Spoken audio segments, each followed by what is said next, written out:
Hey, welcome everybody to Saturday afternoon, the day before Valentine's Day. And it's windier than hell here in Vegas. Out of the blue, it just came up like a hurricane, and it doesn't usually blow like that. So I went out, looked out front. I didn't go out front. There's like a brown out, and it was, pretty crazy. So hopefully my house did my power flickered a couple times, which really sucks because I got a couple things running. I do have UPSs on some of my printers, but my resin machines do not. So anyway, what's going on, everybody? A friend of mine earlier, Matt German, got a hold of me and said, "Hey, Jerry, are you going to go live? When are you going live again?" What the hell? I can do it tomorrow. I can do it today.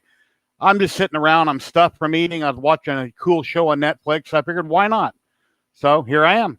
It usually takes about 20 minutes to set it up. I go in and set up YouTube and post all my links and stuff like that in there. And I throw it up on Twitter and on my Facebook group, my Facebook page. So anyway, yeah, if anybody like to drop in and hang out and show me what you're building this weekend, what you got going on.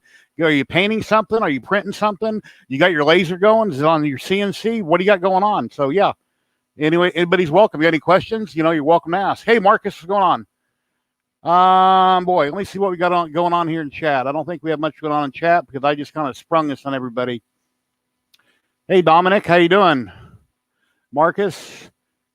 Yeah, I'm sure we'll have other people dropping in, but I've got a link posted there. And also, Wham Bam got a hold of me, and I posted it there in the top of chat. There's an affiliate link till the end of the month. You'll get 15% off your whole order. And they do have free shipping on a lot of things. And yeah, it's a great deal. We'll get 15% off. That's kind of like my ZYLTECH deal that I have, where you get 15% off your whole order from ZYLTECH, except for special filament packs. You enter the code 3DHP at checkout, and you get 15% off. It's really cool. Great deal. So anyway, Carl Fenton, how you doing, Carl? How's it going?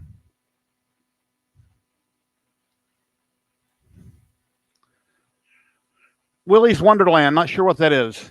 Resident Alien is an awesome show. It's out on YouTube. It's on Sci-Fi Channel, Sling. It's called Resident Alien. There's 3 episodes. It's really, really cool. Excellent show. I can't wait till the next episode. So anyway, yeah, I've been a company got a hold of me, Wicked, and I've been working with some of their models, and I've got a bust here that Omar Baez just did. It's a Black Panther. And I've been trying to print this with different resins on my Sonic Mighty 4K, and I've been having failure after failure after failure, like is the story with that new resin printer that I have. Of course, like I said, the Elegoo Mars-Lite print's great, but I've been having a lot of problems with the Mighty 4K. And one particular resin I got from a friend of mine, it didn't even stick to the build plate, so I'm not using that resin. But I did have some ZYLTECH clear in a bottle, so I reprinted the same bust, his chest. And it's in clear, but I'm going to obviously prime it gray and paint it. But yeah, this came out perfect. ZYLTECH, I rarely ever have any kind of issues with. So I'm assuming it must just be the resins. I've tried 4 or 5 different resins on this printer, and I'm having particular problems. Sergio, what's going on? How you doing, Sergio? If you'd like to drop and hang out, Sergio, you're very welcome to. I've got a link there in chat. Just tell us what you got going on back east and what you're printing or painting or, whatever. So anyway, but yeah, it's coming out pretty good. This will be the chest for it. So, and that's about as big as I can print on the Sonic Mighty 4K. And put a UV light in it. You can kind of see it there a little bit. But that's a project. And then I've got the video series that Me Tripod and the Real Sam Prentice is doing, where we're doing the Mini R2, the Baby R2. That comes up on Friday. And Friday we'll have part 2 of that. Part 1 was over on Tripod's channel. Now we're going to part 2. And we have another special guest coming in. We've got Liam, Astro Printer. Hey, Liam. I've never been called special before. Yes, everybody is special. Everybody is number one. Sharp was special, maybe. How you doing? How you doing? Good, and you? So, pretty good. Yeah, Well, Matt keep out of messaged me and trouble. goes, "Hey, Jerry, when you do another hangout?" And I'm like, "Yeah, okay, I'll do a hangout." So I'm just Why not? watching TV, eating again, and getting fat, basically. So Well, yeah, hang out with us and do the same. yeah, yeah. On a full stomach, I don't know why. It's like turkey dinner. When I got older, it's like whatever I eat, I get tired. Right after I eat anything, it's like I get zonked. Well, turkey does that anyway. Turkey makes you Yeah. sleepy because of there's chemicals in turkey that does make you drowsy. So Anyway, how's life been? pretty good. We just had a huge windstorm. I don't know if you heard me, but it blew through here. It's like, where'd this come from? I thought my house was going to blow away, and it don't usually blow like that in Vegas. I opened the front door and it's like a brownout. It's like, wow. Oh, that's rare. Pretty crazy. Get those during summer. We get what's called nearline winds, where wind would be running at 50 or 80 miles per hour, straight line run of wind, and it'll come out of nowhere and then all of a sudden die off again. It could be there for 15 minutes and then just disappear. Huh. I'm going to repost this again if anybody wants to pop in. If anybody is new out there that's never been online and you'd like to attempt it, you're very welcome to pop in, say hey. So I got the stream link there again. Anybody wants to pop in and chat about what you got going on? Well, I tried your app as well, Marcus. It works great. I want to do some more testing with it, but it works fantastic. Cool. So when I do something more complex, I tried on some basic shapes, but I'm going to do some more complex stuff, and I'll send you send you images on Twitter to let you know how it worked out. Hey, Kenny. Yeah, Kenny is he's got an Ender 3 V2, and he got it finally up and running. And he sent me some pictures this morning. He's got a bunch of weird lines in his print. Not sure why that's happening. But a crazy thing happened on my Ender 3 V2. I've got 14 or 15 printers, and that's the only printer I got that when you level the bed, that Z just randomly drops on its own, and you got to rerun the program to re-level the bed. It was printing fine another day, went to do the next print, and once again, it's like a quarter of an inch too high. So I had to rerun the program. I can't do it manually by disengaging the steppers and moving the head around because it drops too much. That Z. You can put, if you replace the Z nuts with anti-backlash nuts, the ones with the springs in them. Yeah, then it won't move down at all. That will decrease because it's keeping two-way pressure on the threads. Yeah, and it stops it just sagging. It's the motors is what does that, and that's crazy. But none of my other printers do that. It's just that one. It's just you can blow on it, it'll drop. Yeah, the anti-backlash nuts actually it will help with that. So anyway, yeah. And the other day when I was talking to Sam Friday on Tripod's live stream, he said he doesn't use filament runout sensors. He doesn't need them. Well, I have them on everything except for the Ender 3 V2. And the problem there is the other day after I got done talking to Sam, I'm sitting here at my desk doing this and doing that. And then all of a sudden I ran out of filament on the print. And I'm like, it only had like another inch to go. So yeah, I didn't have it on there, so I had to restart the print. But yeah, filament runout sensors are a must because you never know if you're not paying attention or you're gone because it'll pause and sit there, bed stays hot. Anyway. I have it on some of my printers, not all of them. And I have to admit, I don't always. Hey, Kenny. Hi, guys. How you doing? Good. Show us your lines you're getting on your print. I'd like to see what you're getting because I want to see if I can. Hang on. I'll grab it. Sure. Hey, Ben Brady. How you doing? How's it going, Ben?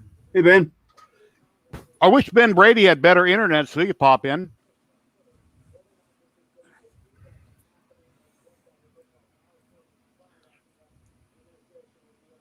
That looks like it got a under extrusion every now and again.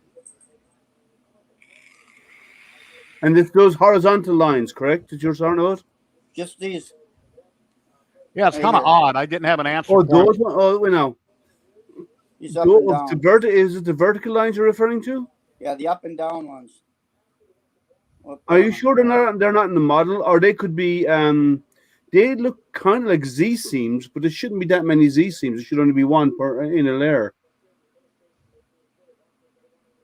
Hey, red light. Kenny, send me the model. Let me look at the model.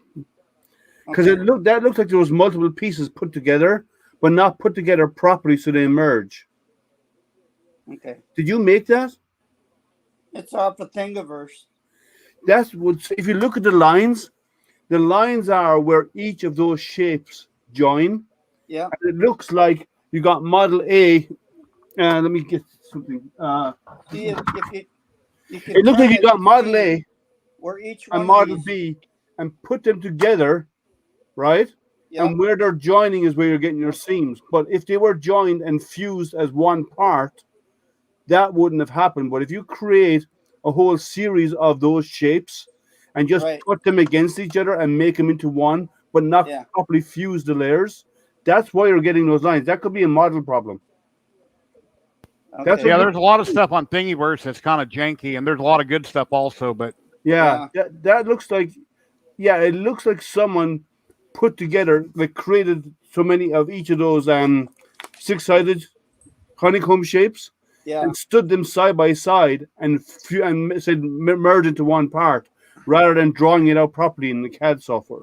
yeah, here's an interesting comment as to how long a filament runout sensor will pause. Ben Brady said he had a print sit there for 6 days. So either he was gone or whatever it may be. The bed sat hot and it just waited on him. He got home, put it back in, boom, print continued. So yeah, they're great to have. So you should download what's the name of the software? Let me get it here.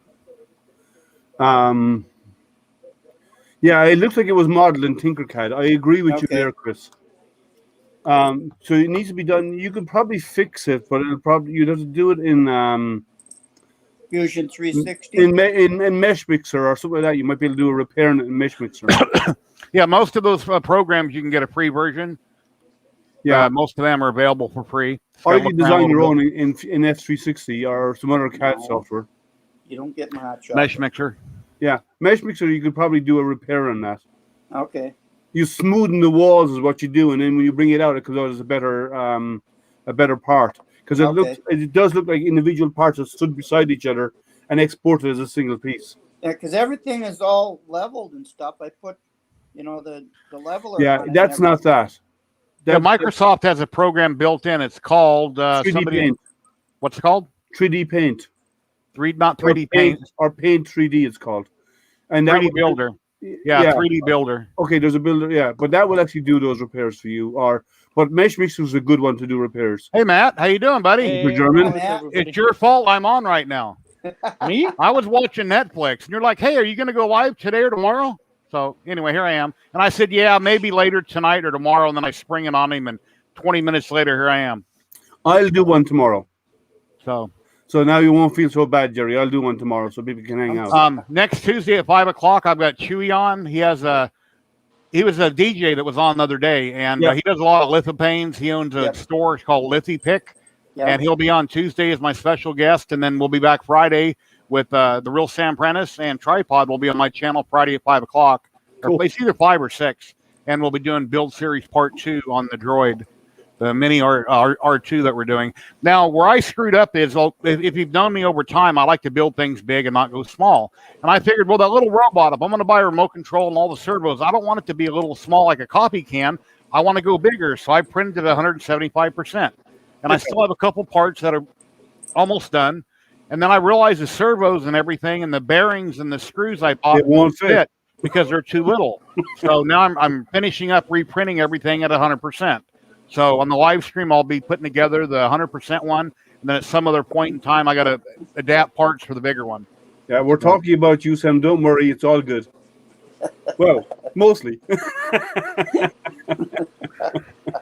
Hey, Sam, how you doing? Hi, Sam.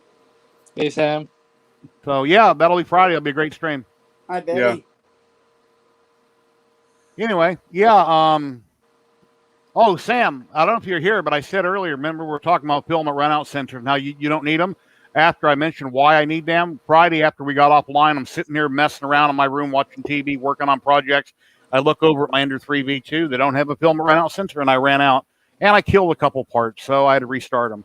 But if I would have had a filament runout sensor, it would have been sitting waiting. I'm going to go, oh, wait a minute, I need filament. But that particular printer, because Creality has 3 different boards that could go in that printer. I think I ordered the right filament runout sensor from TH3D, but I haven't put it on it yet. So yeah, they're good to have. I just make my own because they're only a very basic micro switch. So. Yeah, I just buy them.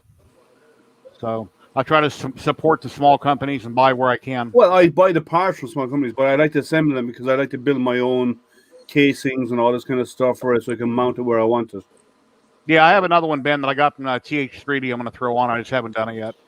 So Yeah, but there's a problem with some of the sensor switches because I hear sometimes they don't work properly. From Yeah, certain well, you have companies. to test it, right? But the only time mine don't work is if the filament is not the proper size and it's got a lump in the filament and it gets stuck in the filament sensor and then it's printing in midair. And that used to happen with Arion filament. Is the only filament I ever bought in my life that had lumps randomly throughout it, and it would clog my sensor. And then it was brittle, and I just got tired of using the product. yeah, those lumps are often from when they get the beads, the raw beads that they mix to heat and mix to extrude. Yeah. If you don't heat it and mix it long enough before they start extruding, you get these blobs of raw material inside them. I've seen some people reporting them with what's the guys in Florida? The new company in Florida, is it GS3D or something like that they're called? No, there's no time limit, Dominic. But we were hoping everybody might hopefully build it by the next stream, or at least have part of it done. And you're welcome to join in chat or on stream to build with us or talk about what you got going on. But no, there's no time limit. Can you build it in any color? Huh? Can you build Sure, it you can print it in any color you want. And like I say, I printed one way too big, which at some point I'll source the parts for it. But during the stream, I'll put together the one at 100%. I'm finishing up parts for the 175 and the 100 right now. Matt's a bit like Henry Ford when it comes to filament. Henry Ford in a Model T, you can have it any color as long as it's black. Matt is he can use any filament as long as it's white. That's all he has for printing for all of his little veins. Actually, I'm different now a little bit. You got more than one color? Yes, I have. We've got a Matt in chat also, Akuma Mods. Yeah, Ben Brady, that optical sensor. I'd like to try the new one the Big Tree Tech came out with that detects movement also. I would love to try that one out. I have some of that there, Matt, as well. Gold. I have gold, green, blue. I have a variation. This is silky white. That's really nice, actually, to print with. Yeah, this is what I want to save for special lithophanes. G-Tech is awesome filament. I do recommend G-Tech. It prints really nice. Yeah. I've had zero problems. Green. Oh, the phosphorescent. Yeah. Yeah. I have some of that there too. I don't use a lot of it, but I have some because I have 3 rolls of it. When I'm doing stuff on my my telescope, glow in the dark material is good because when you mount it on the outside, you can see it at nighttime, so you can easily see your telescope in the night, in the dark.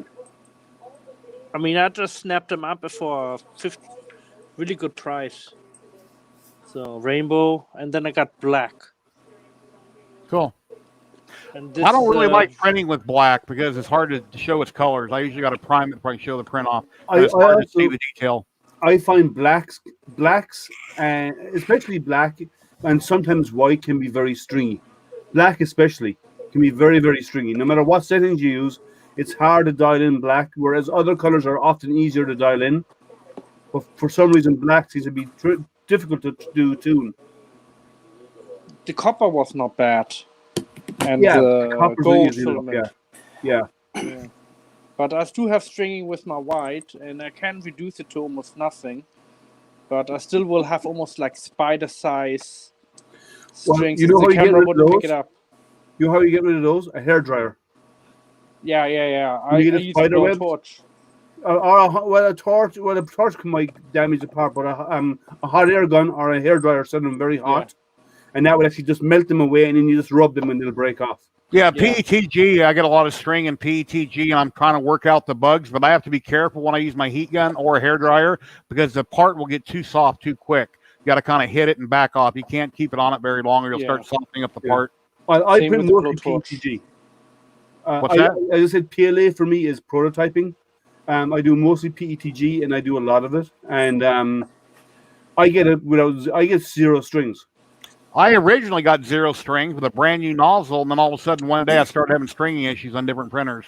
So I cranked my temp up to like 245 instead of 225, and it seemed to help, but it never got rid of it. Well, in Cura, if you're using Cura, No, that's 3D. Okay, I don't know the setting in S3D, but there's a setting in Cura called outer wall wipe. If you turn that on and set it to 0.2 or 0.3 of a millimeter, what happens is when it's printing, it prints, and when it's finished, it actually moves in to the middle of the part before before jumping, and it actually cleans the head nozzle before it does a jump, and that actually prevents after a retraction. So it actually cleans the nozzle before it moves. Huh. There's a few little tricks like that when there's and use as little fan as you can. Like the maximum I ever use for PETG for overhangs is 30%, because PETG likes to stick to itself, but it needs to sit there a while before it really spawns really tightly. So by not using a fan, it stays hot longer, so it bonds stronger and actually makes for a stronger part. It's almost like making a cake. I got a picture to pull in here. Ben Brady has sent me a picture. Let's see. He designed the filament sensor. It's over on Thingiverse. And he says it will detect jams. Here's a picture right here. No. Oh, that's Because pretty Ben good. Brady designs lots of stuff over on Thingiverse. That's He lives cool. down the country of Texas. Is it a 3 mil or is it a 1.75? 175. I'll have to have him. He'll send me a link, and I'll post a link over on Thingiverse. I'll have to look at that. Mm-hmm. You should put There. like a measurement to it so I can see how big it is. Well, know? you can download it off Thingiverse and see it on your right there. Yeah. You see with your slicer, yeah. He just randomly sent me a picture, so let's see. You guys use any? He says it works with all filaments. All right. Cool. I'll have to check it out. Let me back up on my chat. Let's see what we going on here. Hey, we've got the one and only Zolan. What's going on, Zolan? Hey, man. How you doing? I was just outside flying one of my quads in 9-degree weather with wind. Oh, wow. Yeah, the wind that came up here a little bit ago, your quad would have been in California. Just out of the blue, it just came through like a hurricane, and that don't ever happen here. It's like a brownout. I'll trade you weather. 35 below here. Ooh. I grew up in Alaska. I'd be okay with that. This above zero stuff, it's for the humidity. Bad. Uh-huh. You get below -10, there's no more humidity. I'm fine. Yeah. I have 15 degrees humidity and 0.2 minus. And we're expecting about 1.5 feet of snow starting starting tonight. It's been snowing today, but and throughout last night and today, but it isn't. There's a build up, but not a huge one. We had about 1 inch this morning, but we have about 8 inches already sitting on the ground. So this is only intermediary stuff, just dropping some fresh powder on us is all it is, and it's very, very light. Matt, But we his have about line 8 is inches also already live in a, ground. you also Pardon live me? in a state where the houses and the road crews actually know what they're doing. Well, All yeah, right. in most cities they do actually know what they're doing. Yeah, not here. Yeah, no, they go all out here. Hey, Betty.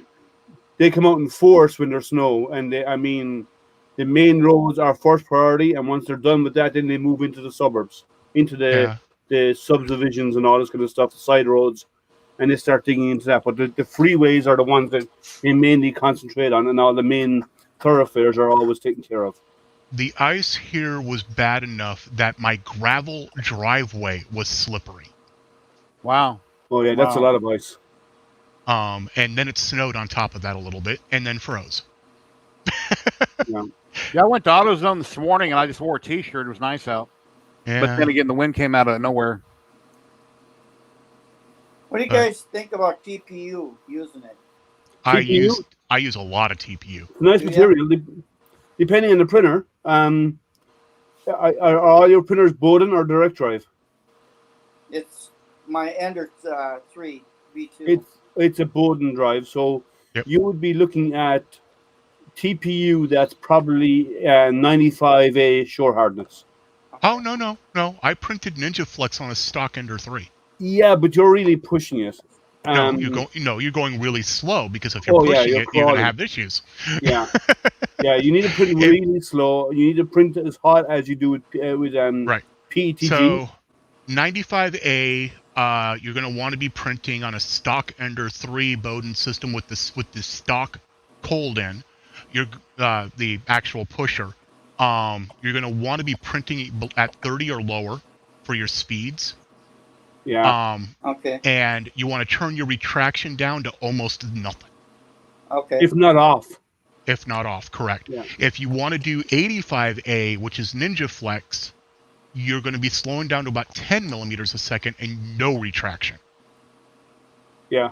So it'll take you a week to print something the size of your thumbnail. Yep.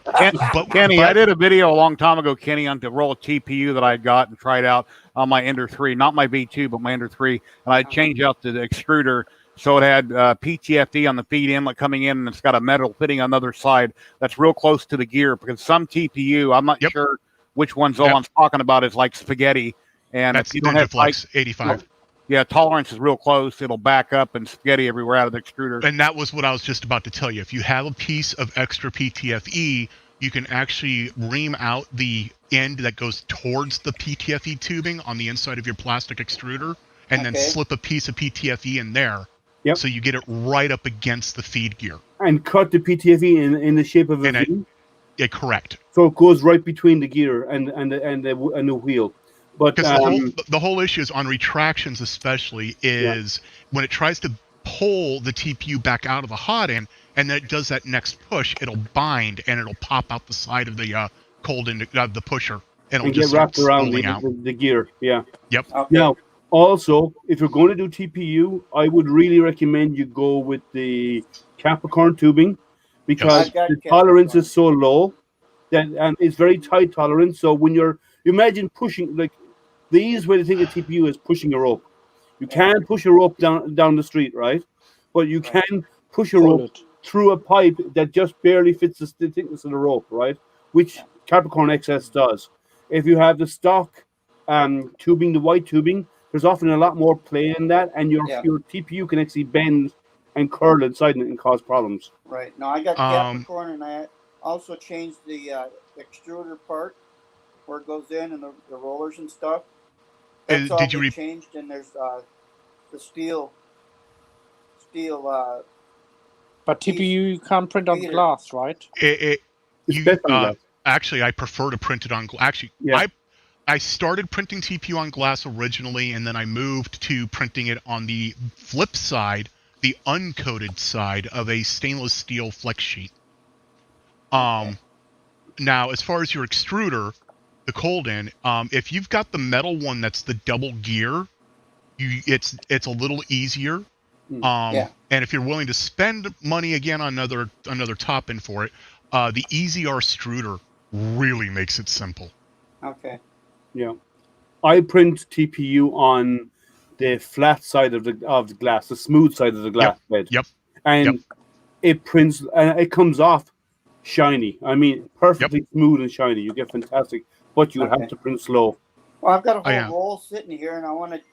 That's the only type I haven't tried yet, and I want to try it and see how it does. You know. What brand? What's that? What's the brand?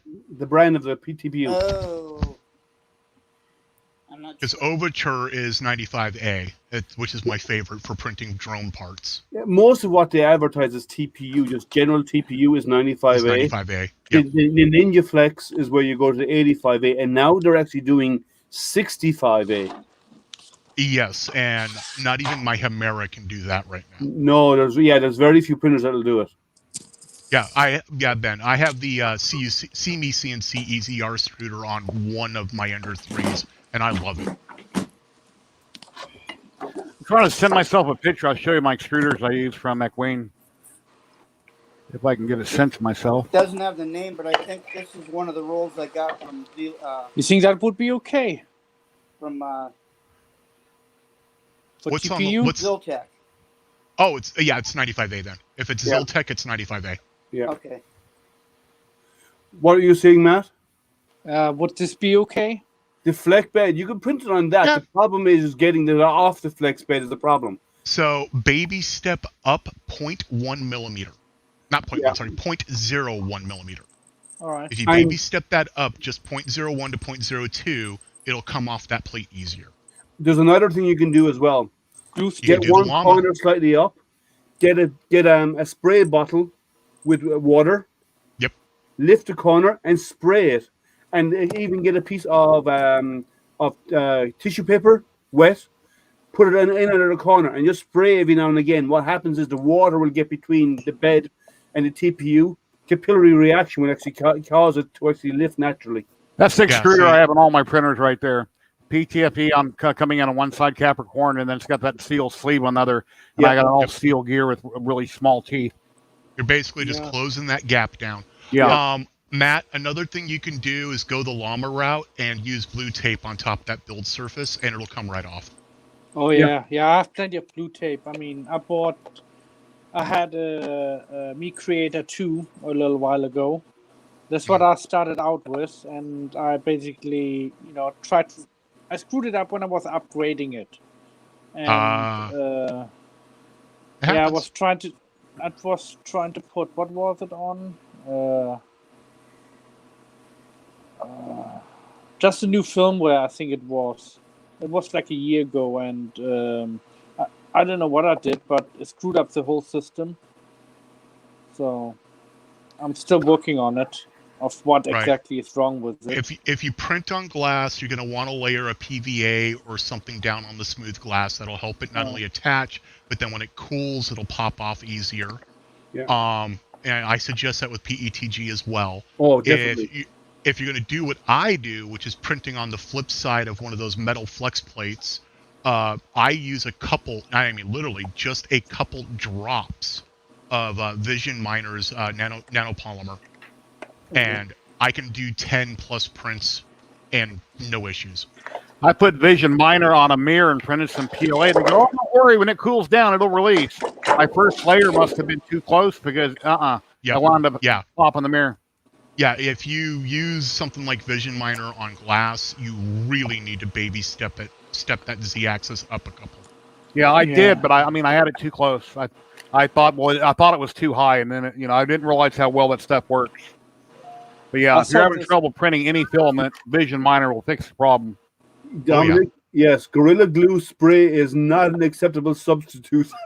No, especially not for hair. But I wonder how the Gorilla Glue spray would work. How would the Gorilla Glue spray work, though, on the belt printers? It wouldn't be good. Might be good for lithophanes to glue on, the color picture. I have to see if I can get it here. These paint pens are amazing. I love these things. I just bought them here a while back. I used them the other day for the first time. It's a little paint pen. You shake it up, and it's got a plastic tip in it, and the paint runs down on that plastic tip, and you can do really fine detailing. These are really cool. Huh. 35 quid a box, aren't they? Oh, my Twitter just blew up. Called acrylic painter. Yeah, there's a lot of different colors in there, and these things are so far really cool. What first got me interested is that Matthew Nicholas told me he uses a chrome pen on his Ghostbuster car for fine detail. So I bought a different brand. It was a pen, the same type, and it worked perfect. So then I bought these, and these are cool because it's really hard painting really small details with a brush. I actually use those pens when I'm working with carbon fiber, and I want to put a design on it. Okay, cool. Speaking of carbon fiber, I ordered a roll of that too this week. I want to try that. Okay, 2 questions for you. Okay, one, I'm talking actual carbon fiber plate. Go ahead. But if you're doing carbon fiber, I have 2 questions for you, Kenny. Yep. One, where is your printer? Inside in your house? Yep. It cannot be.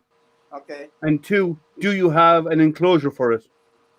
Nope, not yet. Well, until you have both, until it's not in the room where you're going to be breathing the air, and it is not in an enclosure, do not print carbon fiber because you're putting your health at risk. Okay, thank you. Carbon fiber, when it's run through the nozzle, even if it's PLA with carbon fiber additive, when it's heated up, it emits fumes that damage your lungs. Yeah. Wait until you're in your 80s if you want to print it in your house. or catch COVID like I did, and then it no longer matters. Now, I don't know if I'm going to make it. You had COVID? I didn't know. Yeah, my wife and I ended up with COVID. Have you had any after effects where things are wrong? Because I heard a lot of people damages their body afterwards. I have permanent lung damage. My wife and I are still having some cognitive issues every now and then. Wow. And we both are still having massive lethargy. I'm really tired. Yeah, I'm tired all the time anyway, and I don't know why. And we caught it just before Thanksgiving. Wow. Yeah, I've heard of a lot of organ problems afterwards. It'll vary from person to person, but the side effects of it are bad. Yeah. I have a friend who caught it in May, and she still has symptoms. I hear some would never fully recover. It'll be there for. You'll have damage in certain areas. If it affects you in certain ways, you're going to have permanent damage. I've lost 8 friends and 1 family member to it. Sorry to hear that. Yeah, I've had 4 people that I know, not direct friends, but 4 people I know. I luckily have no one. Yeah, and Ben, that's my real issues. I probably could have been out there and flown another pack or 2 on my quads, but I was the shivering alone was wearing me out. Mm-hmm. My fatigue is from my leukemia, so. Yeah. Yeah, we were real worried with my wife because she's got COPD and MS and a bunch of other issues. Yeah, definitely.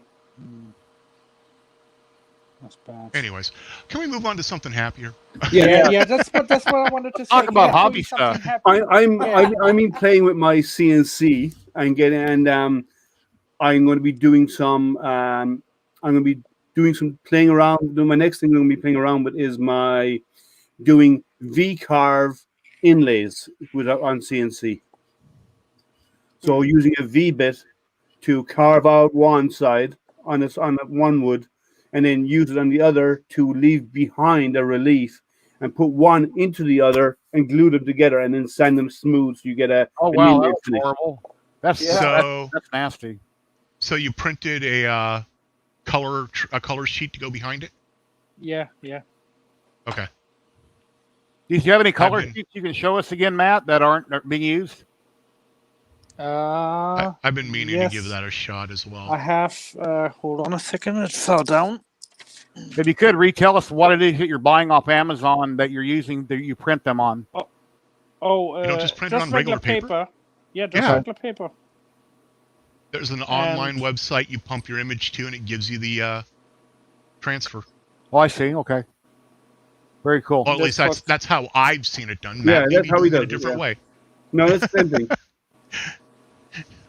And you just stick it behind it so the light passes through the color, and then. I mean, this is flawless. The Ecto One is on its own special shelf above the resin printers, and I haven't worked on it in a while, but I need to. So thank you. I had somebody message me on one of my videos saying, "Hey, when does video 3 come out?" I don't know how to answer that because I don't know when I'm doing video number 3 in Ecto One. But it'll happen this year, but I don't know when. So. Wait a second. I have one more picture to show. Okay, so let's see. I'm going to be buying a laser engraver for Chrissy soon. We bought one of those Congrow mini laser engravers. What type of laser engraver are you referring to? Are you talking about a diode laser or what? Well, if it's the Congrow one, yes, that's a diode. It's probably a 1.5 milliwatt. What's that one that everybody else has been buying like Jim? It's like $300. It's what brand is that? It's not a K40. It's that other one. It's a diode. Oh well, there's a lot of them out there. The R-Tour is very popular. Tour, yeah. The O-Tour is what I recommend that he buys. It's inexpensive. You can do everything with it. And it's a lot of fun. Yeah, I think that's the one Dan got as well. 3 wattages as well. Yeah, the O-Tour. I mean, Jim has made so many cool things on the O-Tour, and a lot of people have. The K40, which is a lot more work and process and changing and upgrading, and the build volume smaller. The O-Tour's cool.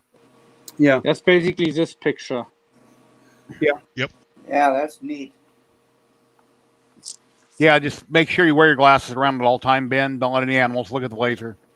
Yeah, so the R-Tour diode laser R-Tour gives you 3 different wattages. They say it's a 5 volt. They do a 5, a 7, a 5, a 15, and a 20 watt. What they really are is a 5 is a 1.5 wattage output because it's the wattage, the state is the input.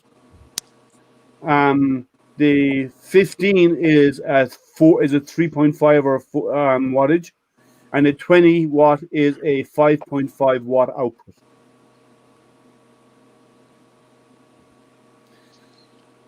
I love that. Yep, Very that's nice. great. Yeah, but this one is actually a failure. Can you tell why? That Colors line look through off. it. No, that's a diffraction spike. Let me see. It's the colors. The colors are off. No. No. It's upside down. No. Oh. I don't know. It didn't It's finish. the top missing. Yes. Yeah, it didn't finish. Still looks good. Yeah, I still got the hat done. I mean, the monkey hat or... Yeah. Huh. So... Yeah, the frame on the top is missing. Yeah, but it's still perfect, I think. Came out pretty well. What you should do is put it into a frame, and then no one would know the difference, like a light box. Yeah, that's what I thought about too. Oh, either But my USB the adapter problem I have, died, or... one of those lips on it, I probably just can cut it off and... Oh, the lip in the back, you can remove that. Yeah, you can take it off with a hacksaw or whatever. My Stream Deck last night I started tinkering Yeah. with it. I've had it for a year sitting there collecting dust, and I need to get some sounds and things on it so when I do these live streams I can play with some buttons on it, get it to operate things. How's my audio this time? Your audio sounds good. Yeah. Okay. But to do Stream Deck with StreamYard, you have to use the OBS locally to do your overlays and your audio and stuff, right? Yeah. So more than likely, I haven't tinkered with it, but I'm pretty sure I film all my videos with OBS. Yeah, because there's no integration with StreamYard. That is correct. You are correct. Hang on a second. Puppies are saying hi. It sounded. They see me playing with my FPV goggles, so they think they get to go chase the drone. And the funny part of it is, when they were barking, your character's mouth was moving, so it looked like you were barking. Yeah, they did that to me when I was in a meeting not long ago, and I screamed, "Shut the 4-letter word up," and I forgot to mute. Oh. Yeah. It could be worse. Other people have been and I work for an extremely Christian company. I know, but still, other people have been seen getting up from their desk and they're not wearing anything below the waist. Here's a teaser for Friday. Here's 100% scale. I saw that happening. Here's 175% scale. All these parts here will be finished, but I will not be building this on Friday. I'll be building a one like everybody else at 100%. I'll have to figure out to adapt what to make this one work. Do you have a layer separation there, Jerry, in the front? I do. It's on printed solid right in the middle. No idea why that happened. It printed perfect, and I got like a crack right there. Shouldn't you be saving that for the stream that you're going to be doing tonight?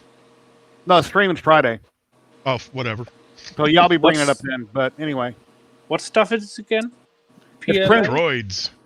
Yeah, droids. The droid build we're doing. It's over on Tripod. You know Matt. Yeah, I know. Sam Prentice.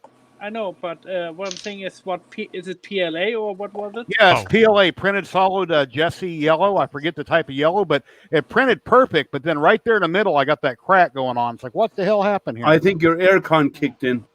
Isn't the crack supposed to be in the middle? No. He's giving you a get out of jail card, Joe. Yeah. You get a 3D pen, you can kind of fill it in. It's gonna get painted, so I can fill it in and then paint it. And here's something I did a while back. I showed. That's neat. This is in yellow PLA. I forget what type it is at the moment, but that was. This is by Photo Cement. So. Looks cool. Anyway. Yeah, I like that hat. 3D Print Llama. What's going on, Tom? How you doing? Hey, Llama. What's up, Docs? Yeah, I didn't. Today's Saturday, which I thought it was yesterday. I didn't notice if Tom was on this morning or not. That's not it. Whoa, what happened here? I pushed the wrong button. Everything went crazy. Well, we can still see you, so it's all good on our side. Yeah, the droids need no supports. Yeah. Yeah, when I done that one at 12 inches across, I had a huge span, and it was able to do the top completely flat. I was really shocked it did it, but I had my layer fan turned up to 100%. I've got David Petzl's V2, and I got a 50-15 fan on it. So this whole thing all the way up, I had the fans cranked up on it. Oh. Let's see. I haven't tried. I might start doing some droids at some point. I have my printers are going to be booked. I'm part of the 3D printing the 3D printing project for the Guinness Book of Records, and we haven't been told. We're still the request has been accepted by Guinness's, right? So they're going to go ahead with it. We're just now waiting on. They're doing some fundraising for shipping of all the components that we have to print. But other than that, we should be doing some testing pretty soon. And then once that gets going, my guess is all my printers will get busy all of a sudden to print as many parts as I can on that. We have another guest dropping in. We've got Tom Lama. Oh, hey, there goes the neighborhood. How you doing? Hey, Tom. Hey, ding dong. Frickin' peachy. Good to see you. How are you, Lama?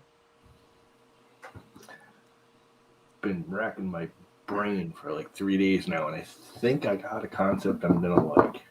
You found your brain? No, I've been looking for it. I didn't know you lost it. He's been racking it. He didn't say he got it working. I've been looking for it. No, check this out.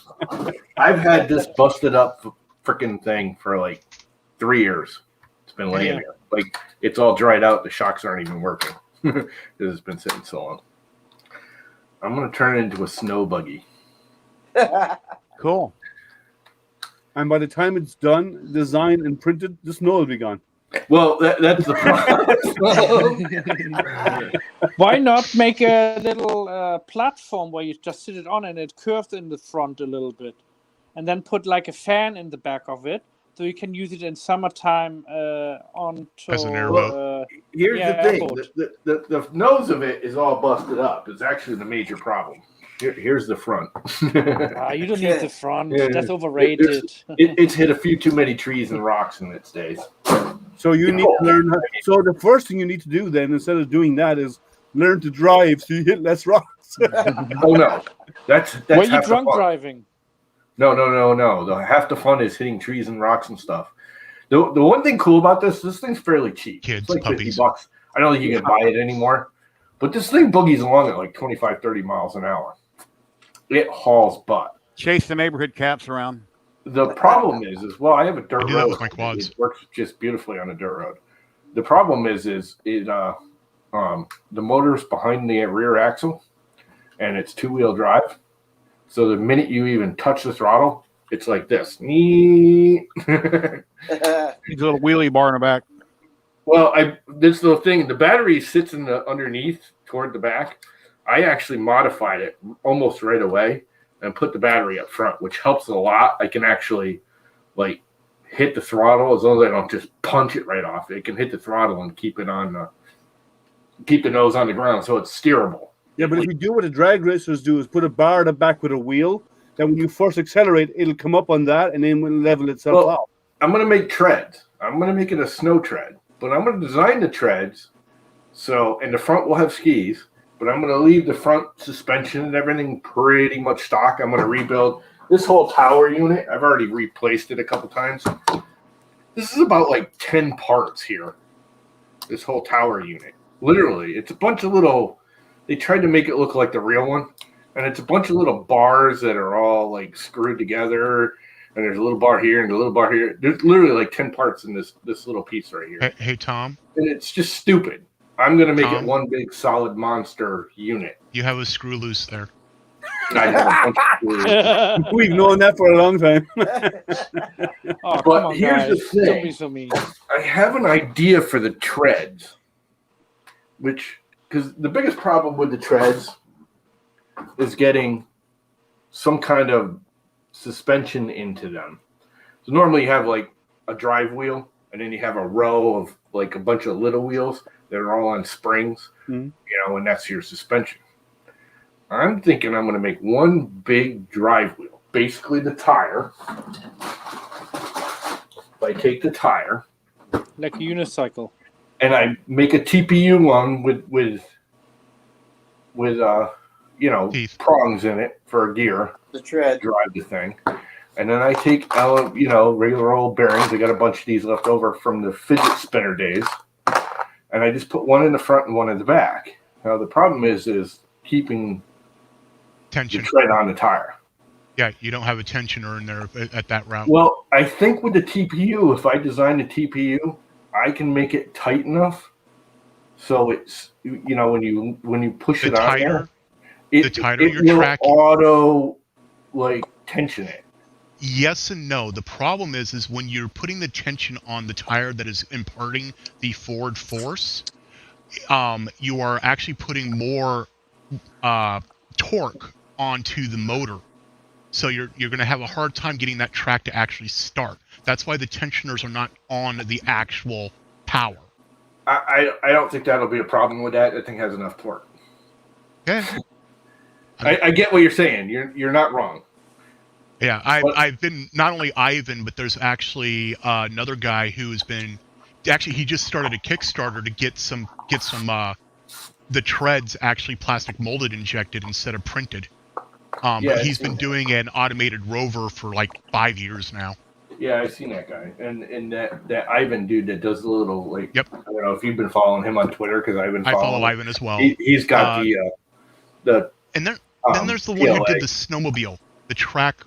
Yeah, that Ivan did, dude. Oh, he did that as well. Not Ivan. Okay. What the hell's his name? I've seen that on Twitter floating around. Yeah, because I've been watching him for a while. He's been doing that for like a couple of years now. Anyway. I look at how they're doing the tracks and kind of mirror that. Because the other thing is not only am I going to tension the tire a little bit with TPU, I'm going to wrap these in TPU with a harder TPU. So it's still flexible, but it's a stiffer one. I might do it all in stiffer. And they'll also add to the tension, but they'll also take impact, if it gets hit in the front. Yeah, it might pop the tread off, but it's not going to shatter the thing. I think more of a concern is going to be is getting snow inside the tread and having it slip off the TPU. Yeah, but that's just it. I don't think it will because I can make it so it's guided. So it literally almost can't. Unfortunately, it's been years since I've worked on a tracked vehicle. I used to help out fixing the snowcats in Alaska.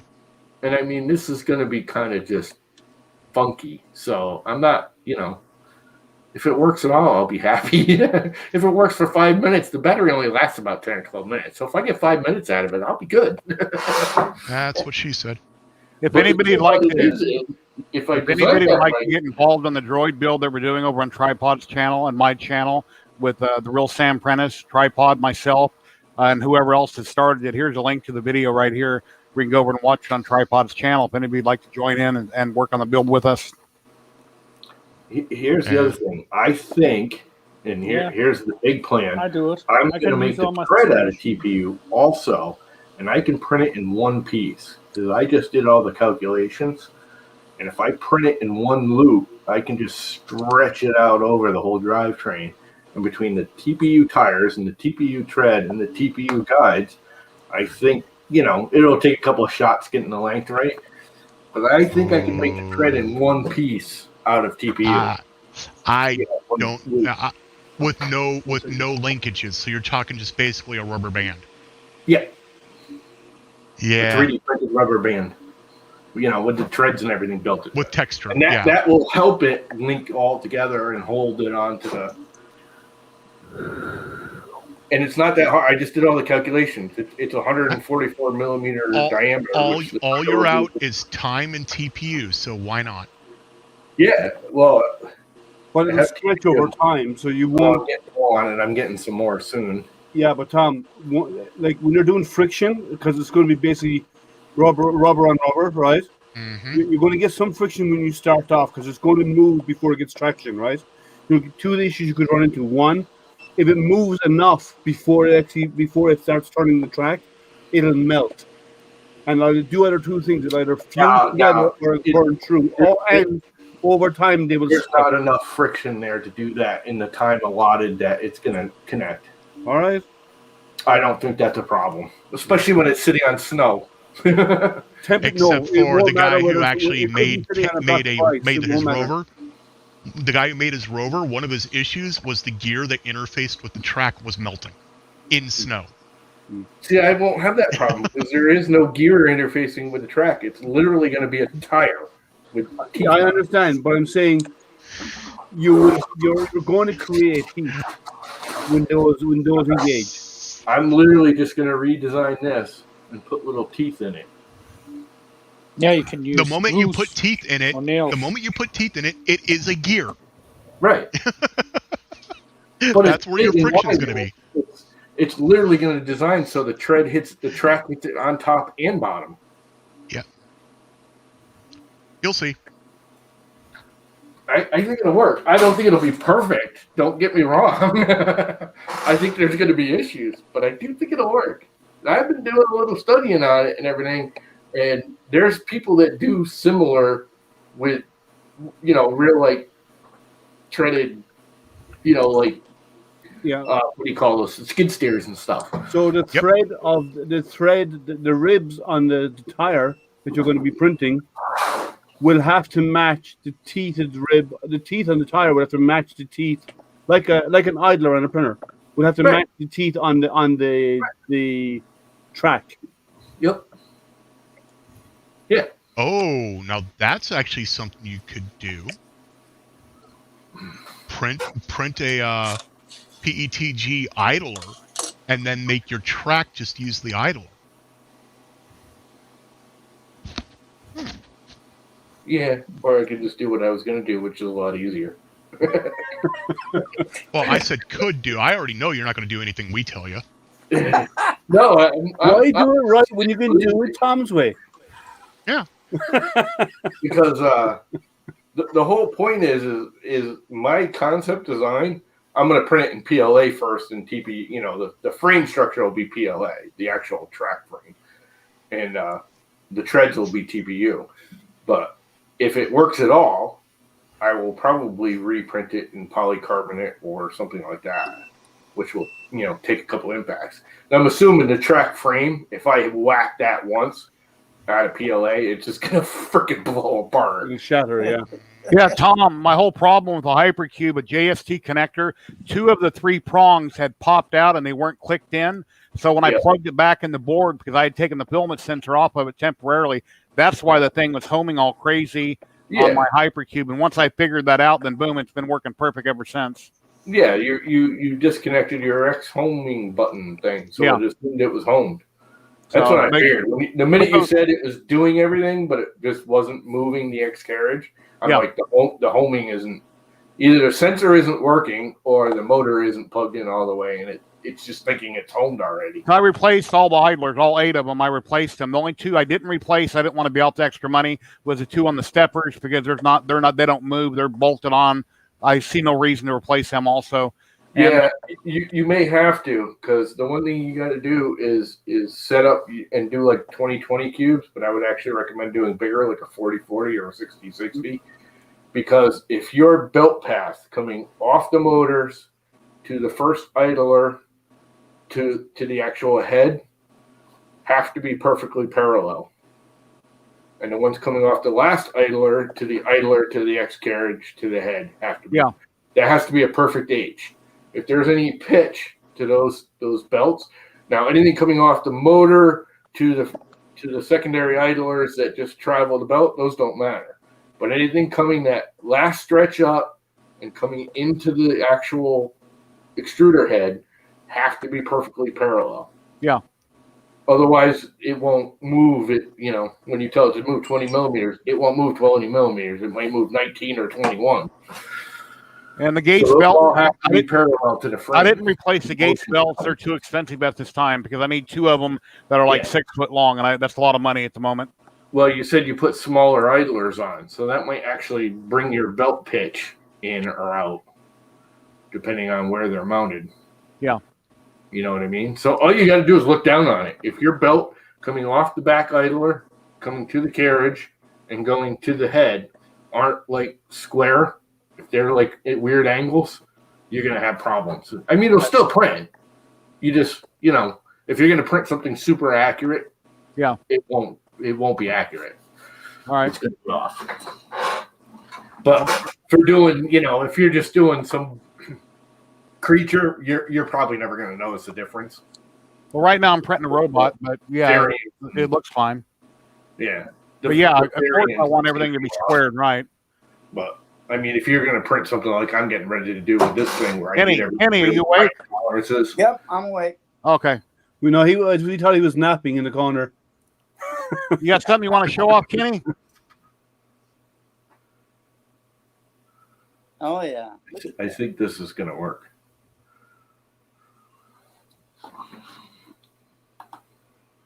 How's your printer working now, Kenny? Yeah. If you don't talk about it, it might keep going.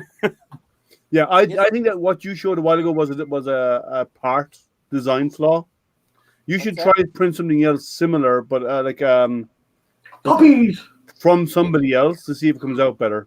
Yeah. I can send you a lithophane if you want. I don't think Kenny's ready for lithophanes yet. My wife is out doing errands, and when she comes home, it's carpet cleaning time. So I'm going to have to lift up everything and move it across the room. So I don't want to start something right now. How are the mini mutts on? They're doing well. They're actually gaining weight. Probably tomorrow or something I'll be able to bring them on stream. How many did you end up with? 4? 3. Two boys, 1 girl. And so far we think the litter theme is going to be Animaniacs. Wacko, Yakko, and Dot. The Animaniacs.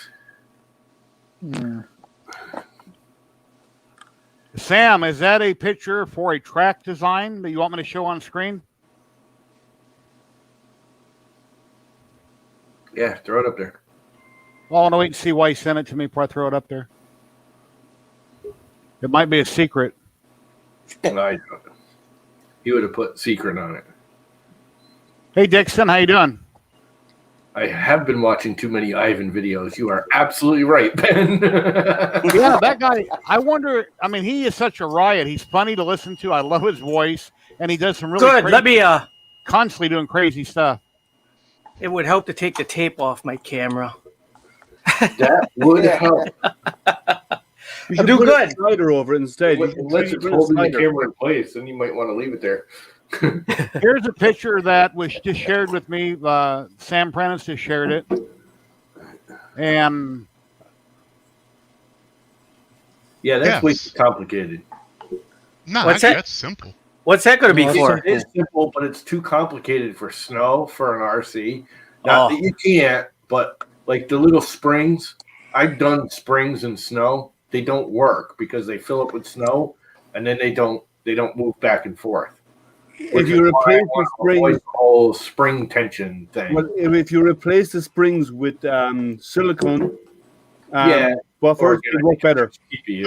Also, if you use that as the top part, you could actually put a sister to that without the springs as the bottom, or that actually makes contact with the ground. That spring is only a tensioner. That's all that is in that design, from what I can see. yeah, Sam has droids that have tracks, so he would know a lot about the track system. That's a really nice looking design. I'm assuming that might be Mr. Bagley. I'm not sure. World, but for me, that's way too much stuff. Yeah, you might be able to do the same thing. Well, anybody can look at something and redesign it to make it simple. Yeah, because you could also the part that the spring is on. If you lifted that up at an angle and put on the one that's on the put the 2 wheels that are on the left, duplicate those over so it's a triangle. Well, that's what I'm going to do is a triangle, but and then that way all the springs and everything are up high at the top. Yeah, but you want your springs to be in the rear. Why not put the gear system in the back? If you put the springs in the front, you get an impact on the tread. The tread just pops off because the tread doesn't shorten because the spring collapsed. So it is want your springs on the back, or your tensioners on the back or top. How does the tread on the because there's a company that makes treads that can replace the tires on a Jeep Wrangler. Yeah. What I'm did I wondering just how they're doing that. Somebody just did one of the videos. Is that the ones they drive onto? No. Well, yeah, there's that one as well, but no, this one they actually replaces the whole tire. Yeah. Oh, okay. No, I like the ones you drive onto. That's a really cool idea. You drive onto it, you clip it on, and you drive like you normally do, but what actually happens is your tires turn and it runs these threads. You actually end up having it tracking underneath your truck. Do you know that was like a 1940s design by Ford? Oh, I know. There's Ford designed that that drive-on tread thing for like Model T Fords back in. Yep. The problem is it got going and it was good for about a mile, and one, it would blow apart or it would just fall off the tires. It didn't have enough wearability to, back then. Yeah. Modern technology, modern bearings, modern materials, I think make it better. Okay, here's a functional part here. Let me pull this up. I wonder would Michigan I think my method will work. There we go. How's that? Yeah. Nice. Yeah, that's way above and beyond anything I'm going to build on a 3D printer. And so I was thinking something like what I've got, the image I've got shared down there. Hold on. Yeah. That was my original thought. Was something like that. You could take them parts to it and simplify them. The ones I've seen, the upper kind of stays, and the tension is applied by those two lower ones. They're on a spring on a V, and they keep them spread. So if the front gets impacted, the rear one just goes up, and the tension stays on the tread. Yeah, because I'm looking at this, and yeah, it looks like the tensioner is actually between the two pillars here. Right. And it just Those are pulls probably them out. what, $6,000 or $7,000 each wheel. Each at tread? least. No, they're At actually least. not. I mean, the whole setup's like $10,000, I think. I've seen somebody had one of those around here. He used to plow with it. Yeah, you can buy them for your four-wheelers. They have them for the four-wheelers. Yeah. Cool. Yep. They're about $3,000 for a set on the four-wheelers. My buddy's got a set of them. Yeah, they're not as outrageously expensive as you think they are. Yeah. Problem is set up for a Red Promise. Okay. Yeah, keep in mind, the last time I saw these was like in 1998. Yeah. And they were expensive then. Yeah. So, here's what Liam was talking about. I actually just found those. Open image, a new tab. Over here, share screen. Application window, that one. This is what Liam was talking about. Yeah. Yeah. Yeah. Ford, those aren't the same, but Ford originally designed that for the Model T back in like the 1930s or 40s or whenever it was. It's a cool idea. It's not the same as that, but if you go back and you look and you do searches, there's like information on Ford. And I'm wondering, would Michigan law allow me to use those on the roads here in the snow? Why wouldn't they?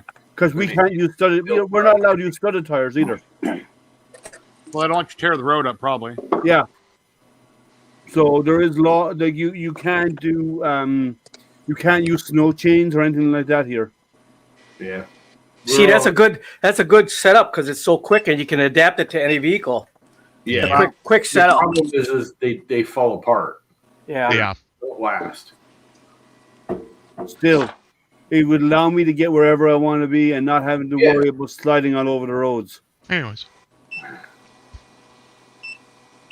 They need to do is find a way like school buses have the whip chains where they can just drop down. They're tied up underneath the bus, at least around and they here. rotate. And then it just drops down and it just starts whipping out in front of the tires. Yep. And the tire just naturally drives over it because it's whipping out. If they could make those so it like would fold out and drop under the tire and then you drive up on it. Yeah, but we can't do anything like that here in Michigan. Yeah, that wreck in Texas was crazy the other day where wham, bam, bam, truck after car, crunch, like six people died. It was just crazy. Really? I didn't see that. Yeah. Yeah, it was down near Houston, I believe, and FedEx came flying in, hit this one car, and went up over top of everybody, and this other car just went flying like a piece of tinfoil. I've seen wrecks like that here in Michigan. They just 50 or 60 cars piled up. Yeah, six people died. Man. So a complete track and go package, which is the drive-on tread, is $25,000. Yeah. But those bolt-on kits aren't that much. The ATV, like the Yamaha 700 treads, are $4,000 for the whole. Actually, that is what you need to be doing. That's a. How do I get that with? Unfortunately, I can't click on it because my. Fort Worth, Texas. Okay. 133. I didn't know that. I knew it was a lot. I thought it was like 50 or 70 or something. And like, what caused it? Was it bad roads or? It was ice storm. Ice. Yeah. They don't know how to drive it. They don't know how to drive in that weather down there. Right. No, well, it's worse than their roads aren't made for it, and they don't have the road crews to deal with it. Right. It's just a sheet of ice. It started raining and it got froze right away. Yeah. Well, we get that all the time here in Michigan. But we knew how to drive. Your pavement's different. It was all over at that point. It's not even the pavement's different. When you know you're getting it, like here in Connecticut, when they know we're getting a storm, they retreat the road. It gets salted, it gets sanded the day before. So all the treatment's on there. They usually do it overnight if they know what's going to happen the next day. So the treatment's already on the road when the snow and ice hits. So you still have some traction. Where down there they don't sand roads because they don't get that kind of issue. No, they don't even have salt. We got liquid salt they use here, and they don't even have that down there. Yeah. No, we use rock salt. We used to use a lot of calcium, but so there's your tensioner. Yeah. And here's the hydraulic for impact. Yep. Yeah. That's what I need. That would work really weird well. way to tension it.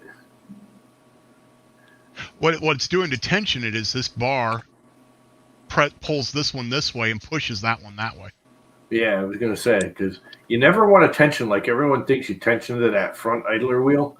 No. Tension to that. Because you get an impact and then the tread just pops off because it loosens. And that's why they have the hydraulic shock there. Yeah. You want you want that shock to impact, but you want your tensioner to take up that impact in the rest of the tread. Correct. So keep the tread tight. They have those for dirt bikes when they put the ski on the front of the dirt bike and then they stick one of them on the back. Them things are awesome.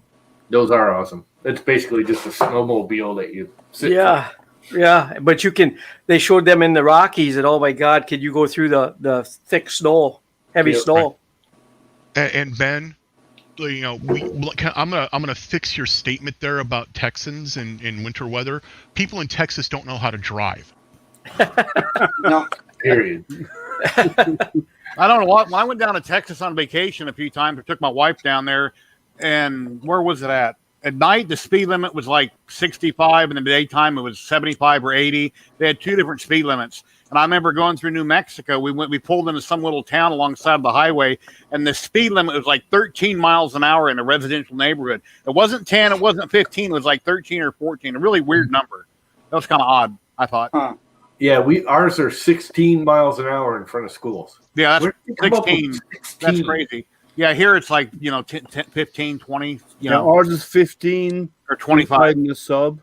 And then most smaller side roads, especially in our schools, is 25. Yep. And is what we have. But yeah, that unusual number is kind of weird.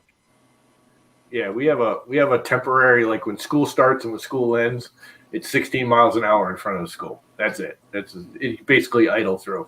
Once the school buses are gone, once that hour is over, then it goes back up to like 25 or 30. Yeah. And ever since only during the school pickup. But you need to move away from this weird miles per hour and go over to what the rest of the world is using in kilometers. Yeah, I have no problems with that. I wish we would go metric, to be honest with you. Yeah, use the metric system. Yeah, like so water. Easier this is how easy metric is, right? Water boils at 100 degrees.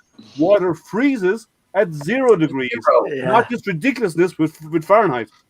Yeah. I got so used to it. Making what's with this ridiculousness of centigrade? Yep. We should be using Kelvin. That I use it all the time. Metric. Yeah, it's so much easier. 5 degrees. Yeah. So much I'll easier. tell you what, my whole life in construction, doing inches and I feet think and we all should that, put and like building printers and everything's millimeters. This is way freaking easier. I mean, way easier to figure out anything. Yep. 3/8 of an inch. What is that? Yeah. Who came up with that measurement? You always got to do the decimal 3.3 divided by 8 and get your decimal. Then you got it right on the money. Yeah. But you don't have to do that with millimeters.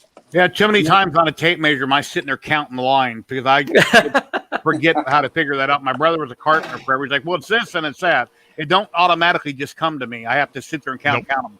I hate fractions. can I always hate do it. fractions. Give me decimal. Yeah. Do you guys down there ever do the 19.2s? No. People don't even realize if you got a regular like foot tape measure, there's a weird diamond at 19.2. Yep. Yeah. 19.2 inches. There's that weird little diamond right there. It's called 19.2 layout. That still lands on 4 foot and 8 foot.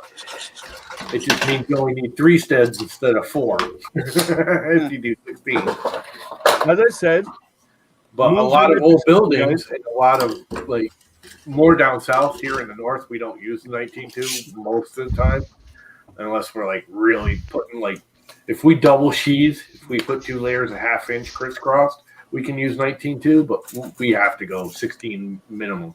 Well, I will say about the UK, right? And Ireland does it too. And we do a mixture, right? But talking about a pint is better. There's more in a pint of beer than there is in the liter version of the glass. It's actually smaller, so the pint's actually a better idea when you're talking about beer, because we all know more is better, right? 1.75, 828 milliliters. Well, guys, my wife just got home, so I got to go. Oh, you better go, man. The honey is there. Well, thank you, Kenny. Thanks for stopping by. We'll be here for a while if you want to come back. Okay. Take care, Kenny. So make her Have a good one. Come back. All right. Sounds Be good. safe. I want to watch tonight. Oh, Take care.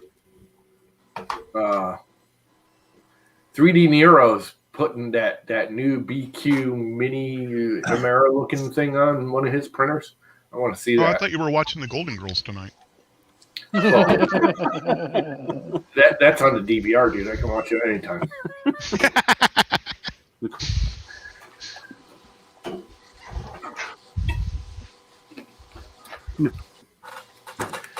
Yeah, no, I kind of want to see that because I've seen a lot of people talking about it, and I've only seen like 1 or 2 reviews, and it looks like a little Chimera, but then you see it, that thing is freaking tiny. Yeah. It's like that little orbital extruder, but it has a hot end and everything already attached to it. When I hit 2,500 subs, I'm doing a bunch of giveaways, and here's all the people that are currently involved in companies. I'm at like 2,150 right now, so when I hit around 2,400 subs, I'll do a video talking about it, and then I'll determine when I want to have the stream. I'm thinking probably a month or so from now. But yeah, I've got a lot of companies on board with a lot of STLs, a lot of filament, a lot of good stuff here. So I need some people on my website, on my Facebook site. Well, I was going to say, I don't even think I'm at 500 yet. I'm not. Around 12. I'm surprised, Lama, you've been doing this for a long time, and you got a lot of designs out there on Thingiverse. I'm surprised you're not a lot bigger. You've done a lot. Yeah, my videos are kind of. I have 120 subs on my Shop of Wonders, and I think I only have 19 on my FPV one. Huh. I need some on my website too, but I suppose I should set up an account first. Everybody wants me on their streams. They don't want to be on mine. I talk to yours, Solon, if you want. I have to check to see how many I've got. You know, it's so funny that the whole quadcopter-y stuff is what got me into 3D printing. I basically don't do anything with quadcopters. I haven't flown a quadcopter in like 2 months, other than my little crappy one here. Whereas it did the opposite for me. Hey, Jerry, is my mic working? Yep. Yeah. Okay. My biggest problem with the quadcopters is I don't really have a good place to fly. I'm just way too wooded here.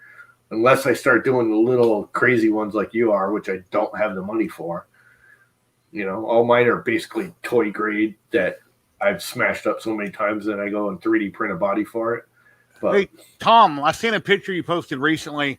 I forget on one of your streams or something. Is that your garage next to you? yeah, That other building? Yep. That is huge because you got your house here and the garage is over here on the right or the left.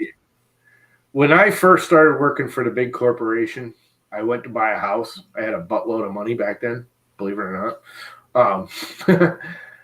I was working out on Long Island, and the company was shipping me all up and down the East Coast. I was a big supervisor for jobs. Anyways, blah, blah, blah. I went to buy a house.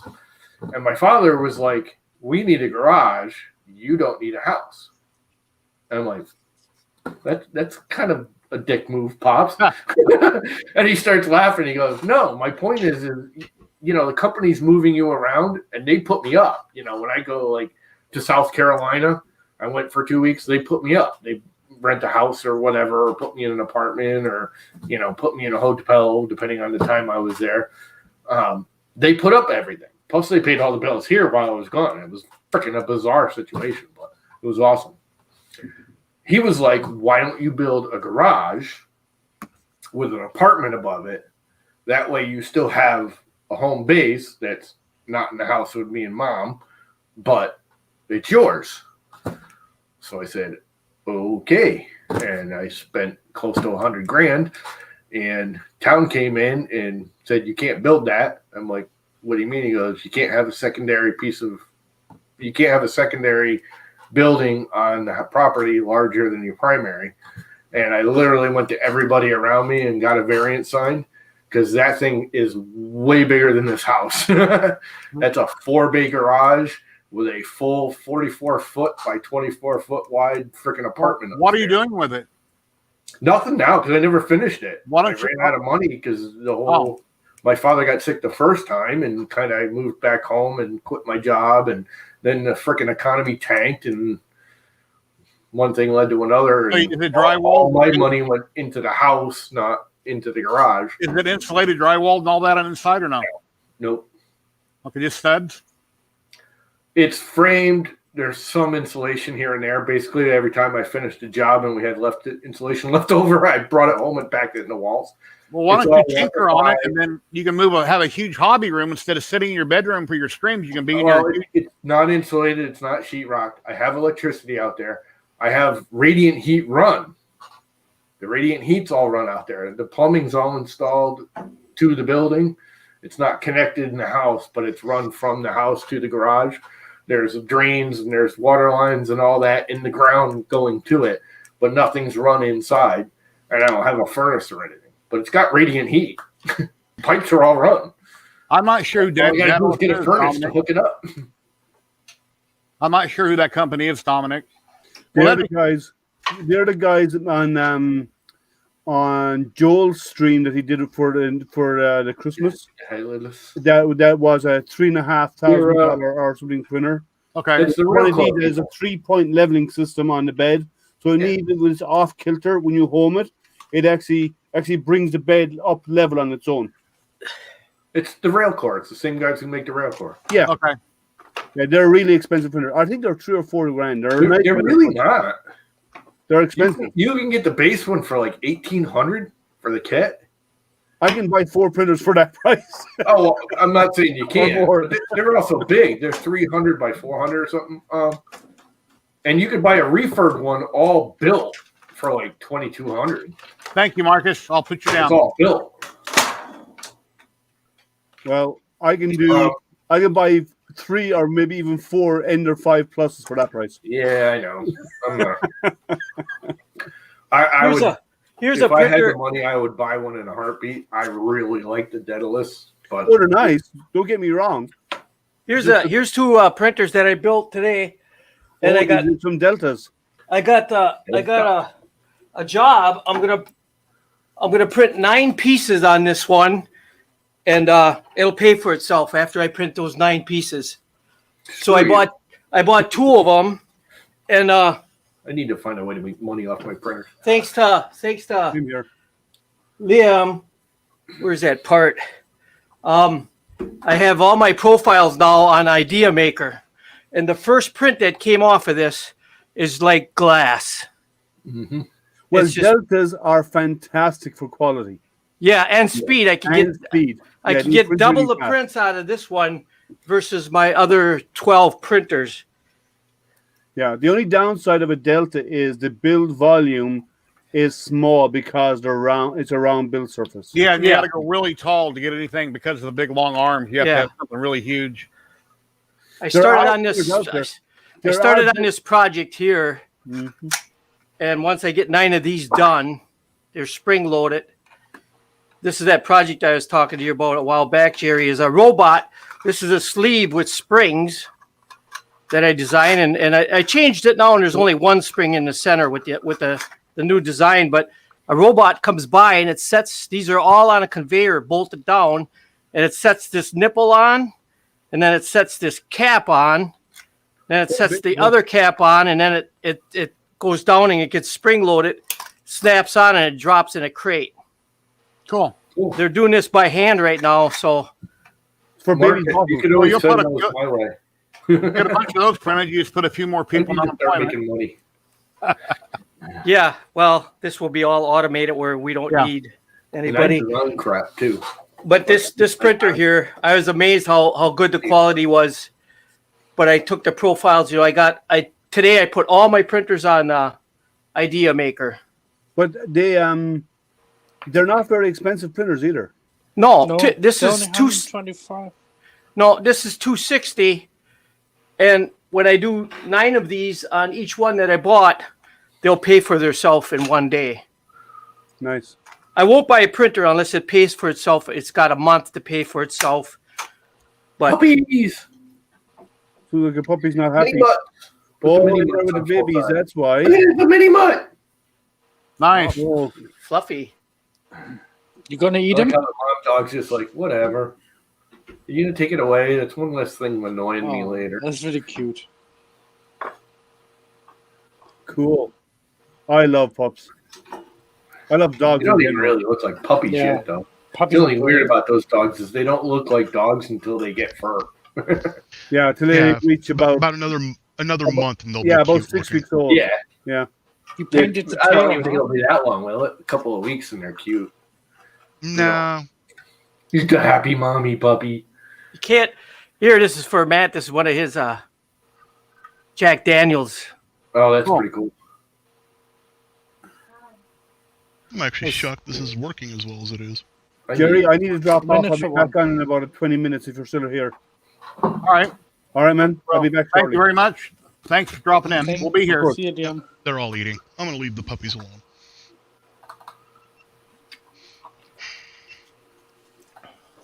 Don't want to interrupt a meeting. No. More than I already have. You don't disturb them when they're eating.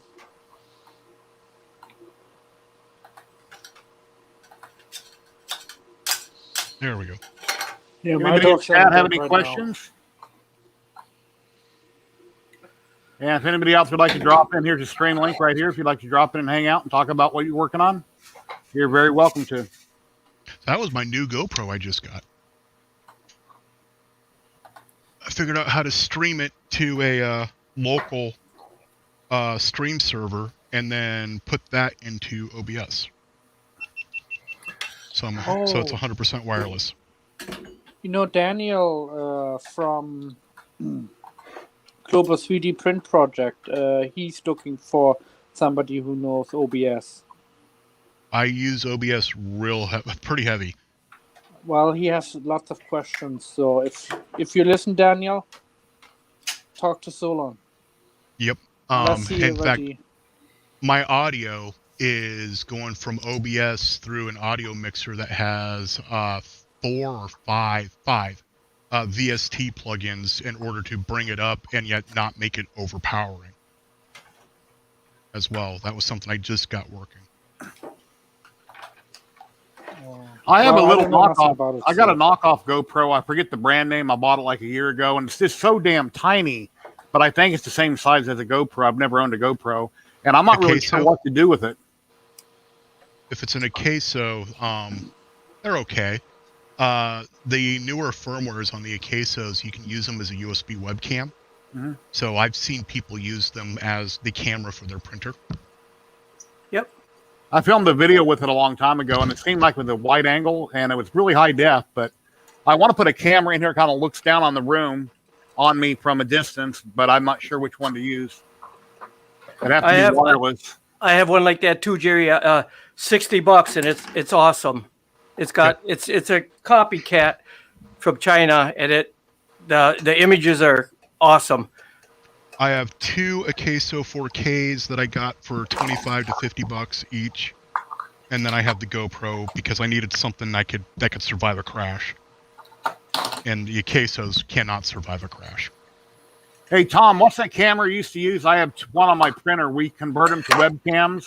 They're security cameras. Wise. Yep. Wide, yeah. $30.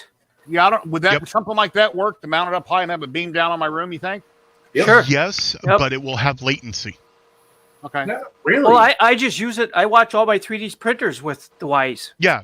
No. What I mean, he's talking about using it for streaming. Oh, as well. yeah, that's a different story. You just need to keep in mind it's going to have anywhere between half a second to 3 seconds of latency, depending how you're feeding it to StreamYard, because you're not using it as your primary cam. Yeah. You're probably going to pump it into something like OBS, which is going to add a little bit of latency to it. One of them is on my Hypercube right now, and it's plugged in with Octoprint, plugged into my Pi. Yep. And if there was a way that I could show that address on screen, I could show you my print right now. Yeah, there is. How do I do that? So you can, if you're using OBS or something like OBS, I see. Pull on the feed. You can add it as a source, as an RTSP source. Are you using a Pi cam right now? Me? Yeah. No, the one I'm looking on is plugged in. It's Logitech Brio. Oh. Right. No, what he's wondering though is that camera, you're running it through Octopi, correct? Yes. So the URL that you can go to do the test to see if it's working or not, you can put that URL as a source in OBS. Yeah. You can do it right in StreamYard, so you can just share the screen and use it. That's right. I could do that. Let me just pull it up and I can share a screen. Okay, I didn't think about that. So, I'm kind of slow sometimes. No. I think the word's dense. So, yes, I understand. Thank you. So, down below, I've shared my screen. Okay, here we go. Okay, so in here, I have Octocam running, or Octopi running, I mean, and in there I also have, is it this one? No. There it is, Frankenender Dash. I'm running it's off right now. Never mind, that's not going to work. I'm sorry, never mind, disregard. I don't have my Pis up right now because my printers are offline. Okay, I'll share a screen right here. Let's see how this works. Okay. I got 3 monitors. I got 2 monitors and TV in the middle, and I've got Octo Labs running on my. Anyway, I used to have a dog named Jack, so that's why the Hypercube is called Jack. So on this screen, click the wrench in the upper right where it says Octo Labs. Yeah. Go to settings. Okay, over here, scroll down, click on webcam and time lapse. On the left. Up.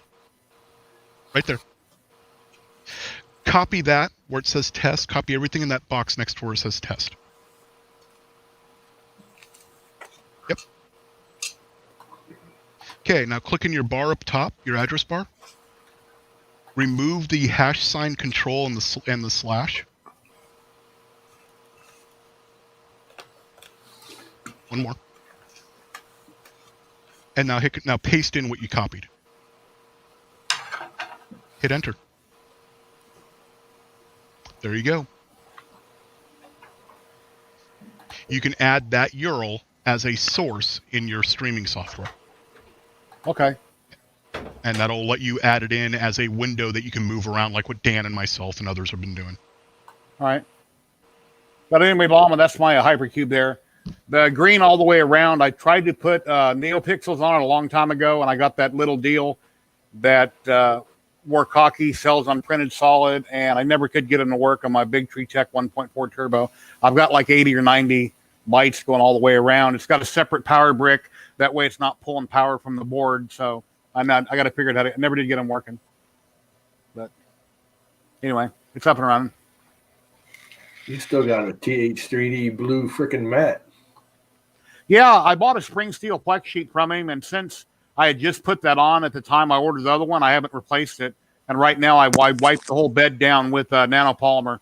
Yeah. I like the old blue ones better than black one. I don't know what the difference is or why, but the old blue one, I wish I still had one.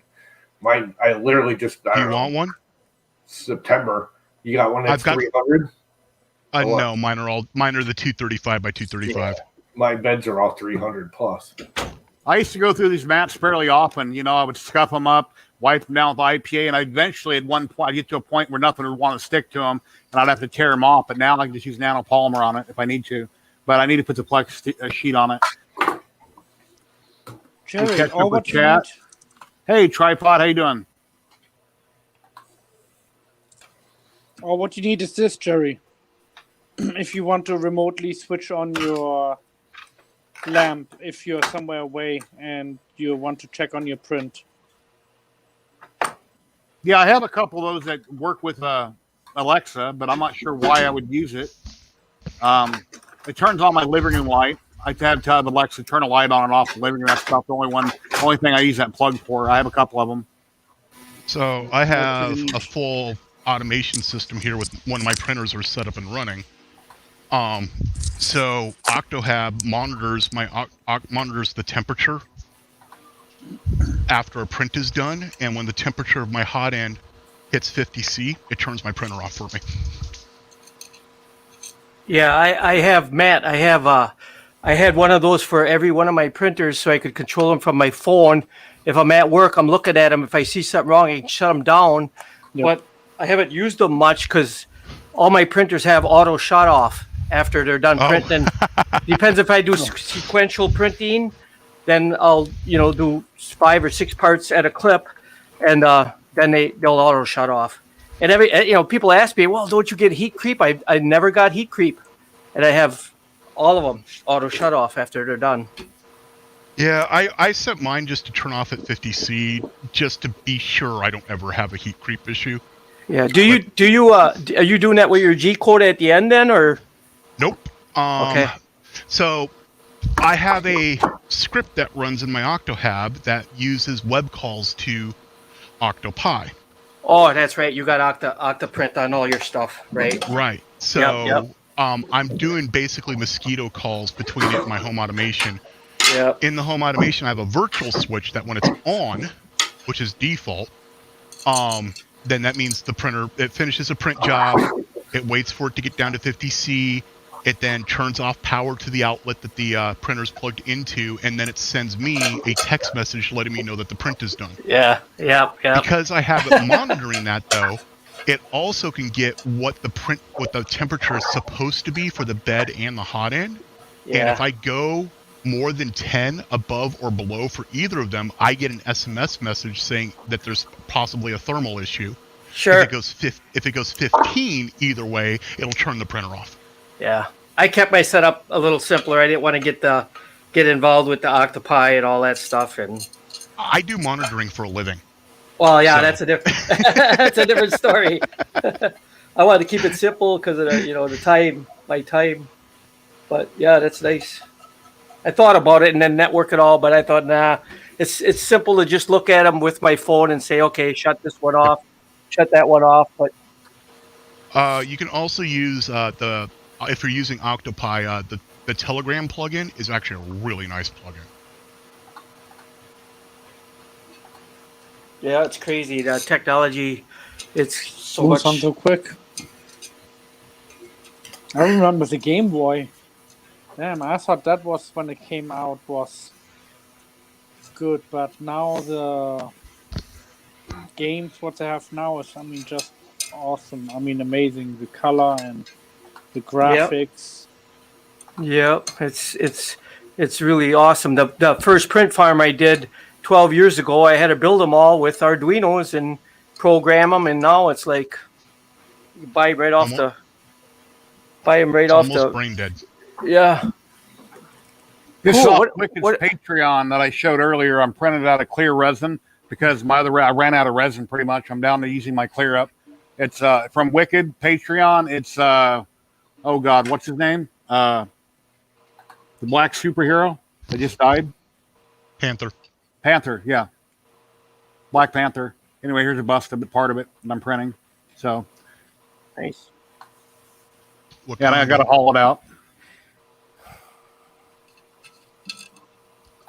Yeah, it's really tough with that color to see the resolution, but it'll show up once you get it painted.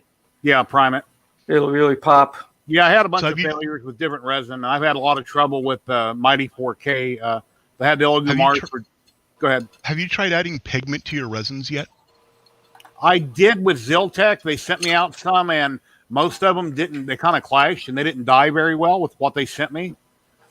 So, because I was wondering with your clear, clears that you're having to use up, if you could put like an alcohol ink or something in it, so that way it's no longer clear. You could actually have your own colors. Yeah, well, that's going to get painted anyway.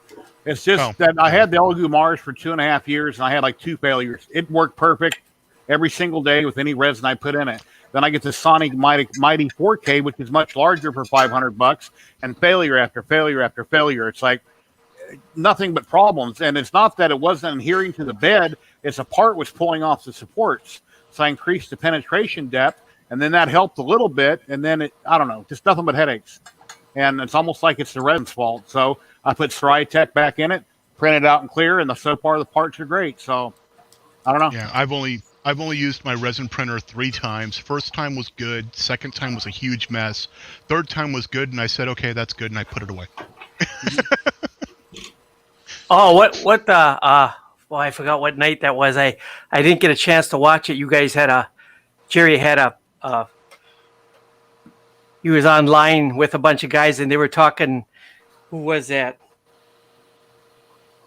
Talking about resins versus he's all into resins, and that's fine.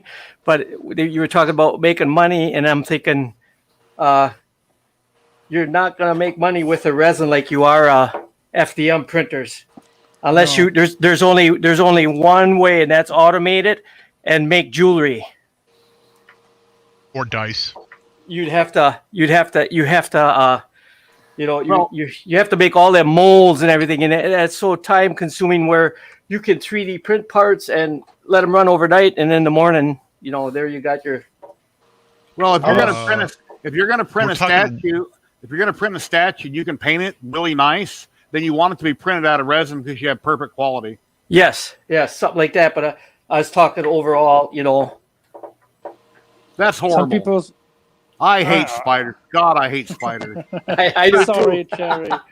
But if I seen that, I'd probably jump when I walked in the room. So, and it's really realistic. Some people ask me if it was resin that I printed in resin printer, and then I told them it was FDM. They go like, "Really?" Yeah. Willow started using the lightweight PLA, the variable stuff that's based on temperature. And she's getting prints now with no layer lines at all. Because of how that quite a few filaments on printers where you don't notice the layer lines unless you get out a magnifying glass, but they're really hard to see.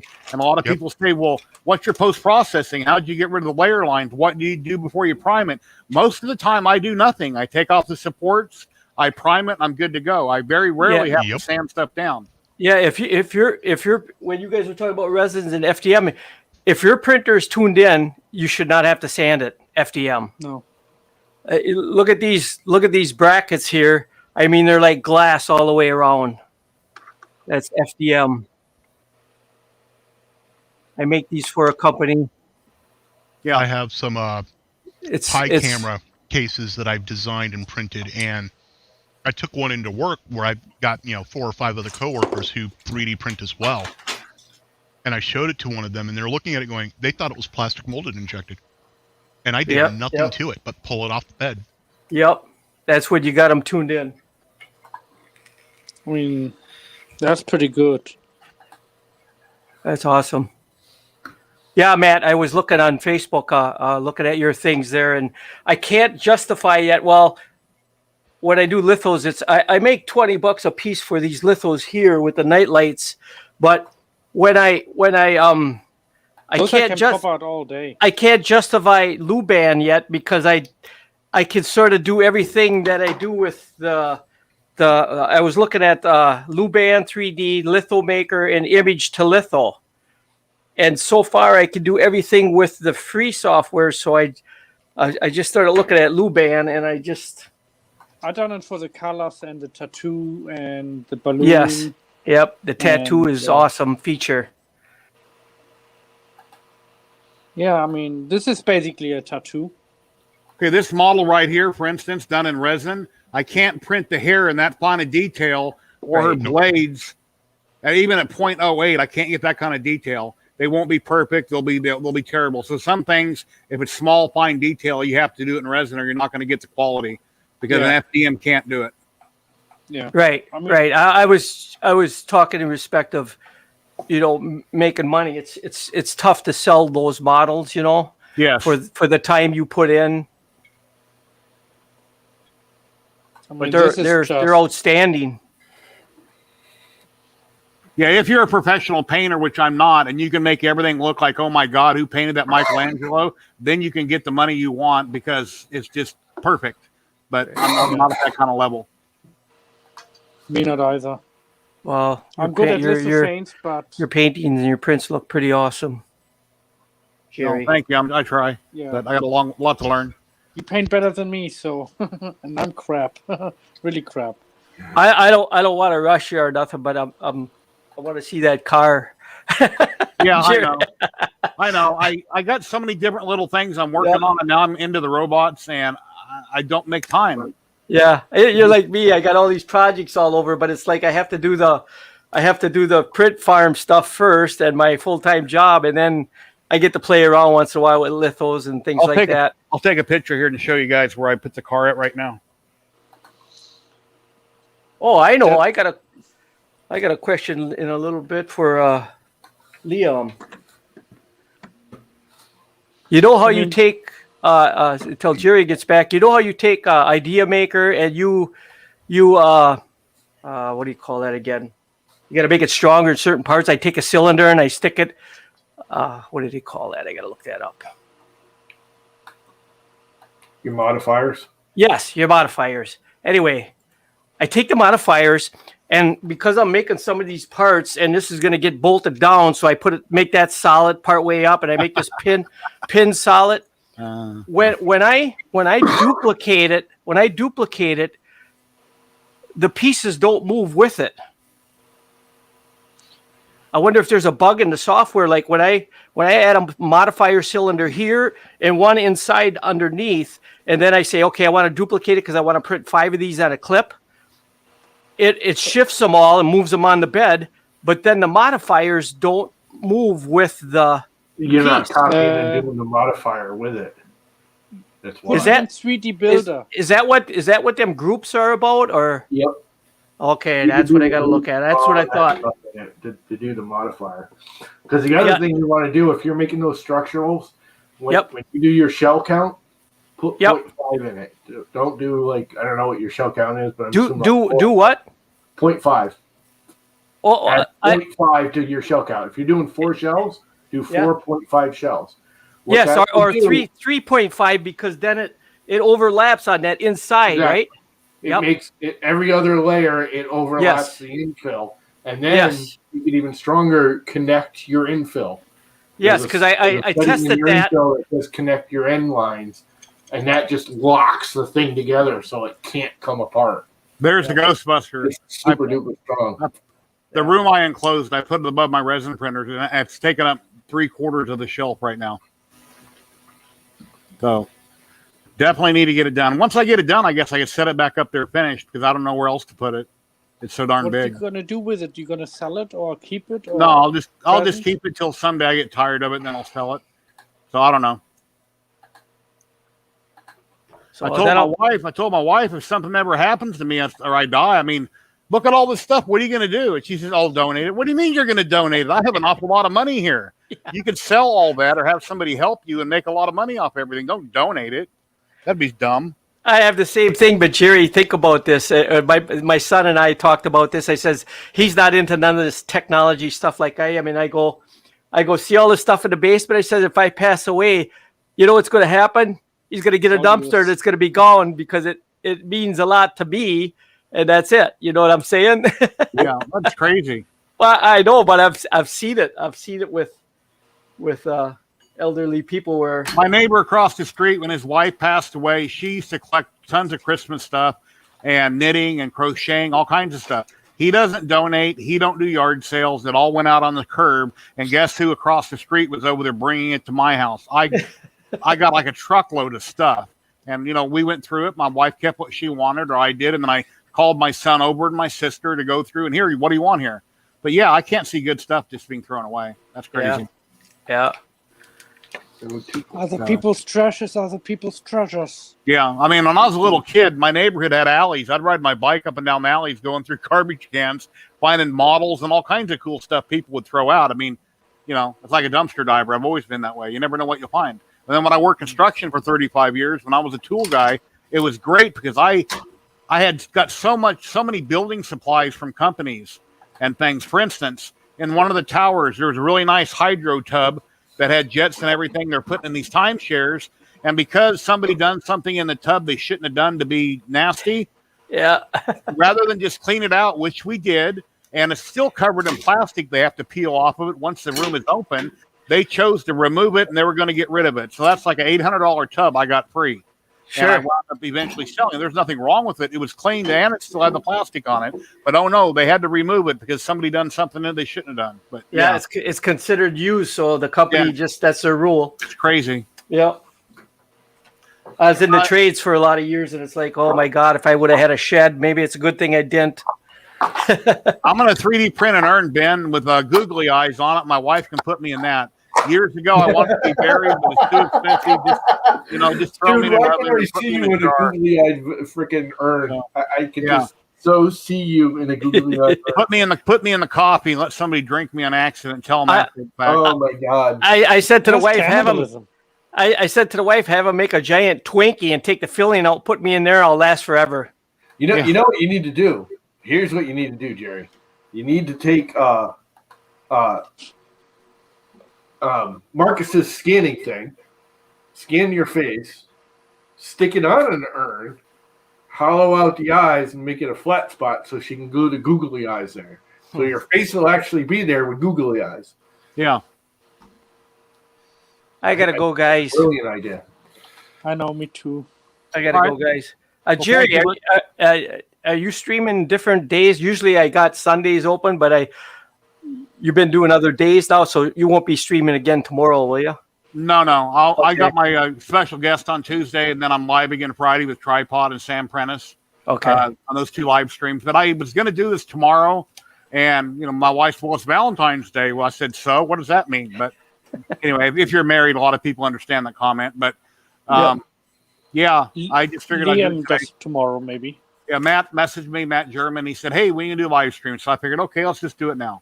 So, I won't be doing one tomorrow. When are you going to do one? I didn't ask you to put one on. I don't really have a schedule. It's hard with so many people streaming when they're on or I'm on. I just kind of randomly do it when I do it because it's too congested trying to figure everything out. Everybody's got busy doing things. Yeah, no problem. Thank you very much, guys. I appreciate you coming by. You're always welcome. All right, thanks. Take care. We need more victims, as Nerys would say. I'm gonna probably bolt in a bit. More victims. All right. Shane's streaming now, which is not a big deal because he's just building another printer. That's all he does, which is cool. 3D print newbie, how you doing? Hey, what's up? Doing okay. How you guys doing? In a while. Good to see you. I haven't seen you on in a long time. Yeah, just working through some health things. Can't hear that. Turn your volume up. You can turn it up on your end. Okay. Jerry. Let me see here. I'll turn you up. Yeah, because I'm going through my phone right now. All right, I got you all the way up. Okay. Is that better? Yes, sir. Yeah, it's a little tiny, but it still works. Now, I've just been doing some health stuff, things like that. So, and working, getting things done.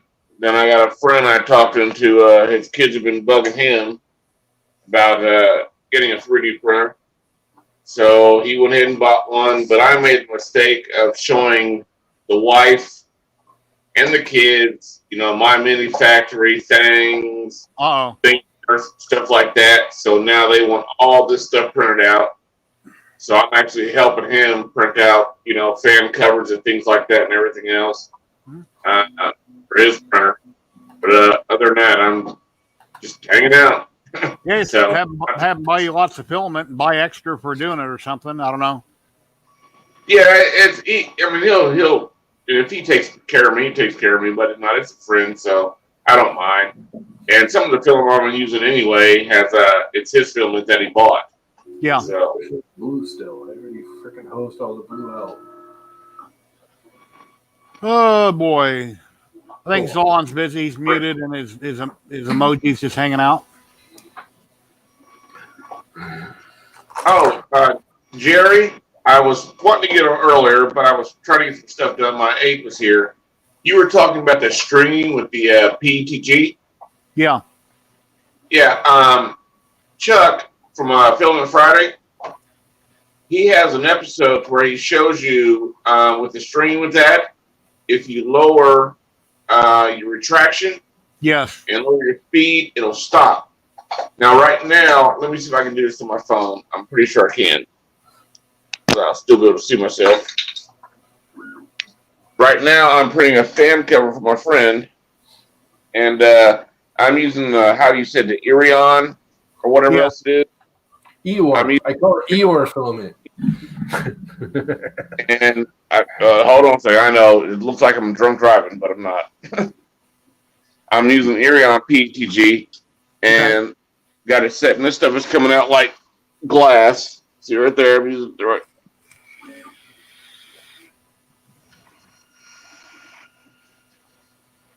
Okay. Looking good. Yeah, but I got my retraction. I've got it turned. My retraction is turned down to 4, and my speed is down to 40. What do you slice with, Cura or S3D? Cura. Okay, so I use S3D for everything. Well, my Ender 3V2, I use the Cura slicer only on that one printer. Okay. No, I'm using Cura, so which I've always used. So. Okay. But unfortunately, I'm in my bedroom right now because the TV in my living room went out, and I had to order a new one yesterday. So the 2 new printers that I got, I had to move them into the bedroom so I can watch over them. Other ones are in the other room. So this is where me and Bonehead are at right now. All right.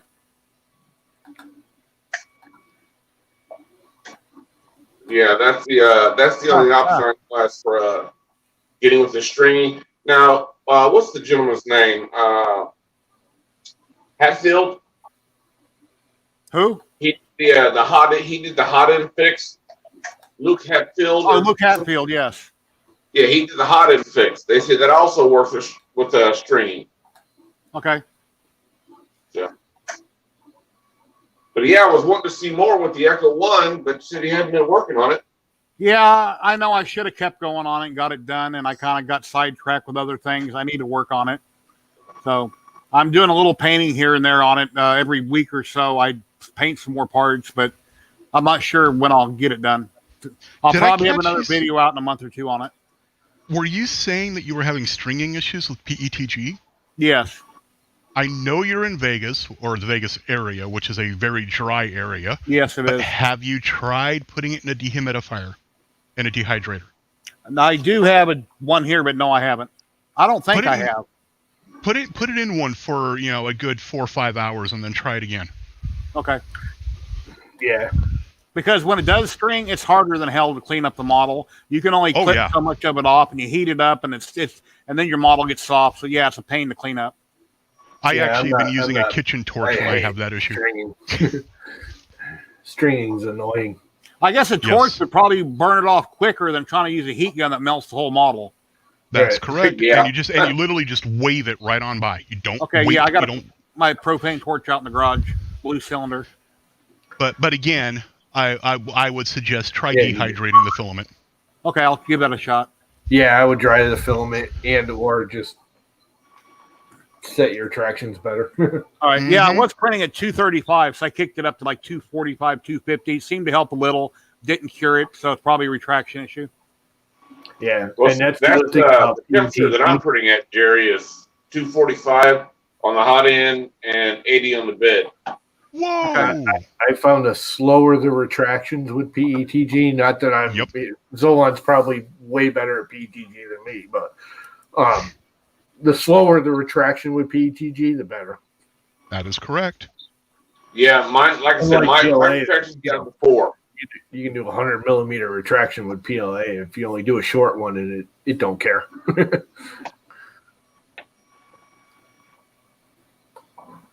What are you printing, Llama? It is the first of my test idlers for my track. Thank you for the comment about my dog Brody. He's my service it's just a test piece dog to see if it's going to fit on these bearings and do what I think it's going to do. Which I think it will. So, slightly personal question that you can always tell me to piss off about Milan. What is he task trained to do?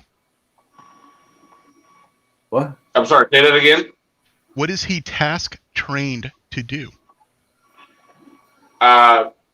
He'll help me get my coat. He'll help me get my hat. He'll actually go get my shoes for me. And other than that, since I was only 17 months old, pretty much eat anything that moves unless I tell him to stop. Can he get your beer out of the fridge? Can he get you a beer out of the fridge? Nah. my Akita. Gary, you not want to let him in the refrigerator because there'll be nothing left. Yeah. My Akita and 3 of our Samoyeds are all service dogs. My wife does. Oh, you have an Akita? See, I have a mobility assistance Akita. See, I was raised on Akitas. I was born in Osaka, Japan. So I know the whole complete history from the 14th century, from when he was exiled to go to the island. He bred the dogs to fight off mountain lions and bears. I know it all. My family's done it for years. And you know what the Shiba Inu was for, right? But the Shiba Inu was to keep the Akita from going inside. Yeah. But the thing about it is the VA would not let me get an Akita. They would not pay the $5,000 that I wanted. So no, they breed restrictions on that stuff. Is so stupid. Yeah. But and the thing about Akitas though, with my disease, I'm not sure how long it's going to last. Not to bring it down, because get away from that. But Akitas, they're one family dogs. Yes. If you have to get rid of an Akita, you're going to have to put it down. My Akita has major allergy issues in Oklahoma. And because of that, we thought about placing him, but if we place him, it'll destroy him. Yeah. And also you gotta watch out for the hip dysplasia and stuff like that. Keep them very high glucosamine and things like that and everything else. My wife breeds Samoyeds for AKC champions, all that stuff for Samoyeds. So one of her rules was we don't get a dog in this house that she can't show, which means it's going to have good structure, it's going to have good mentality, it's going to have longevity. He's almost 8 now and has no signs of hip dysplasia. All of his testings come back good, if not good to excellent on his hips. Well, the father of the Akitas that I had, he was 9 years old before he started showing it, and his his rear end was so bad, it looked like he was drunk when he was walking, and he'd fall over. He couldn't get up in the bed. I had to carry him outside, and I was like, I'm not going to make him suffer. They were like, well, we can give him medication to help with the pain. I'm like, nah, not going to happen. So I had to go in there and put to sleep.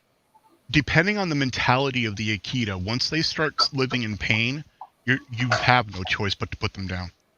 Yeah, and that's all I had. That's the only choice I had was to put him down. My Akita is mentally, he is not an Akita. If you come into my house, without unannounced, he will back you out of the house, if not eat you. But if we're in public, he loves everyone. Yeah, that's the same thing with Brody. I mean, if me and Brody go outside, he's like the perfect little gentleman. He sits down, he lets you pet him, everything else, stuff like that, unless I tell him different. When you come into the house, he's either going to eat you or he's going to play with you. Because he's like, this is my domain. You don't know which it's going to be until it's too late. Yeah, that's about it. So, and the thing about it is he's very, very protective over me. He doesn't, when he hears my toothbrush, he doesn't like it. When I go to put the clippers on my head, he doesn't like it. A friend of mine gave me a Coke the other day. and I'm sitting, and he's watching. He's never seen me with one in my hand, and I pop the top, and it goes that, psst, and he starts barking and wanting to take it out of my hand because he thinks something's going to hurt me. So he's way too. You need to do some basic desensitization training. Yeah, he's just he thinks he's really seriously, dude. Really, Ash hated hats. Anybody wearing a hat, he hated. So we were in I didn't know this until we were in Atwood's shopping, and he was growling under his breath. Hey, puppy! Happy puppy! Yeah, you're on camera now, buddy. See, you're on camera now. Happy puppy! So I immediately bought a baseball cap and started wearing a hat for the next couple weeks. Gary, do not get it started. Okay, come on, get out. That's enough. Gary, that wasn't Gary, if you get a large package in the mail one day, you're gonna know what it is. Yeah, I'll let the dog smell it first. Stop, 9. That's his next food. Yeah, I can open the lights and go, look, we're gonna have a thing like Joel does on Fridays, and I open it up and it's a box of poop. It's like, okay, thank you. Yeah, Brody will pop his head out. Things like hey, that, you have to pre-open the packages before you do the live stream, just in case. Well, see, in that case, you put your respirator on, you grab some good gloves, and you put it into little baggies, and you mail it out to a bunch of people, and then they can have their sample. Yeah. Yeah. Sample. Here's a filament sample for you. Filament for that. As mentioned, my wife has MS, so that's hence the mobility service dogs. Yes, I've got serious back issues. Stop. So you need to place train him. Get him a nice little spot you tell him to go to, and he goes to. Oh no, he goes to it. I can tell him right now. I'm not gonna give it because he already went there. If I tell him to go to his room, he goes to his room. So other than that, he's just like, okay, this is our house, and yeah, he's a pain in the butt sometimes. So, but I love him. Yeah, he's my youngest son. You gotta let him be a dog at some point. Yep. What do you mean, let him be a dog at some point? He's a dog every day of his life, every minute of his life. Oh no, not our Sammys. When we go in public or they think they're on the job. Oh no, they are not a dog. When we go in public, it's totally different. When we're not in public, he's a dog. Brody and doggy time. When we go in public, like I say, he's the perfect gentleman. He's working. Yep. Yep. He's all on it. So he's all on it. So. I'm actually smiling over here. It makes me happy to see people who not only train their dogs but work them. Yeah. Well, I mean, a lot of people just get animals and they just happen to have them. I mean, they don't take them to the vet. They don't. They're just like, okay, yeah, that's the dog. You know, my neighbor's got pit bull mutts that he lets run loose. Now, having a dog is just like having a child. The child didn't ask to be born. The dog didn't ask to come home with you. So if you're not willing to take care of that animal, then what's the point in even having it? You know, I mean, what's an extra $1,200-$1,500 a year? There goes Jerry's girls. There they go. Dogs. Heavy dogs. Do they want a bone? Boxer. Let me grab a bone. Boxer and a lab mix by the looks of it. Don't you do it. Don't you do it. What's wrong with spoiled puppies? Puppies are cool. As long as somebody else has them. I don't want a dog again. Too much work. They are. Even with the puppies here, my wife just actually went to go take a nap, and I'm on puppy duty until 10 o'clock. Puppy duty. Oh, you're on puppy duty now, huh? We have 3 2-day-old puppies here right now. Oh, okay. I already got it. Puppies. Brand new mini mutts. Anybody out there watching like to drop in and hang out and show us what you got going on, you're very welcome to. I'll post the link again here. Yeah, but like I said, Jerry, I had to move everything into the bedroom, and then because I got the 3 in the other room, and then I had to move like we had to move that one in here, plus that one in here. Do you have anybody to help you move them around, or you just got to kind of sit on your lap and try to drive them over there? No, I have aides. I have aides. Okay. I have 3 different aides that come throughout the week, and they help me do stuff. I don't. That stupid South Park episode. I don't have them do too much. I still try and push it to my limit to what I can do. But after things like that, then I just have them go ahead and help me and move stuff around. But like I said, the TV went out. I shut it off. Went to the store, and she took me to the grocery store. Came back, went to turn the TV on, and it lit up a little bit, and then it was done and finished. So I'm like, okay, I had to order a new one yesterday. So I don't know if everybody here. I don't know if everybody here has seen it, but over on YouTube, it's on Sci-Fi and it's on Sling. Resident Alien. There's a link to it. It's an awesome show. There's 3 episodes out. Excellent show. It's good. I love that show. I just watched the last episode. I can't wait for the 4th one. All 3 are on YouTube, Sling, or Sci-Fi, and it's excellent. If you like him in Alien Resident, you really need to see Dale and Tucker versus Evil, because he's one of the characters in that, and it's hilarious. Dale versus Evil? Dale and Tucker versus Evil. I don't know if I've seen it, but I'll write it down. It's Alan Tudyk and the guy, the heavier set guy from Reaper. They're basically your backwoods, llama types. And then they run into a group of college kids, and things go really bad, but in a hilarious way.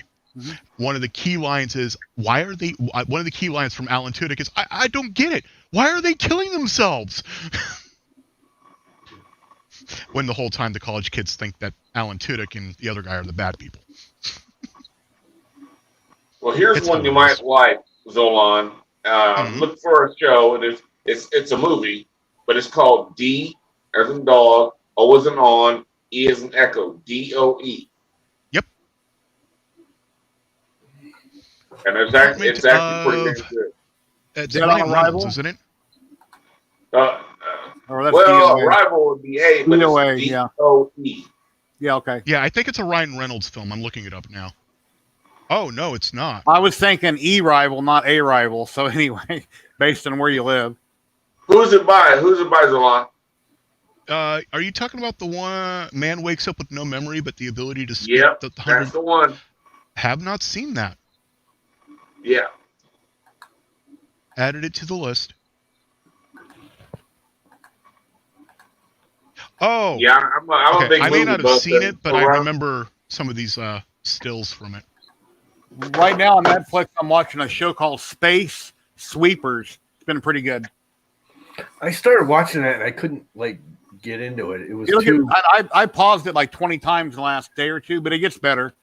Okay, it seemed like a teeny I've heard of that movie. What are you doing? No, you're not. You're not even slick about it. It's really hard to find good shows to watch when you're retired and you already watched everything. But then when I seen that on YouTube, it's like, wow, this is so cool. And then I watched the making of it and stuff like that. Resident Alien. So. Yeah. Okay, Gary. I like almost everything Alan Tudyk is in. There's another one he's in that's series. It's hilarious. I'll see if I can track it down. Yes. Go ahead. Sorry. Jerry, download. If you download it and contact me, I'll show you how to install it. But download Kodi, and it's Kodi. I'm familiar with Kodi. Okay, or get Terrarium. And, I'm familiar with all those kind of programs. Do you do the Tubi? It's TUBI. Yeah, you can look at Tubi too. That's TUBI. Okay. Yeah, because that's all I do is sit around here and watch movies.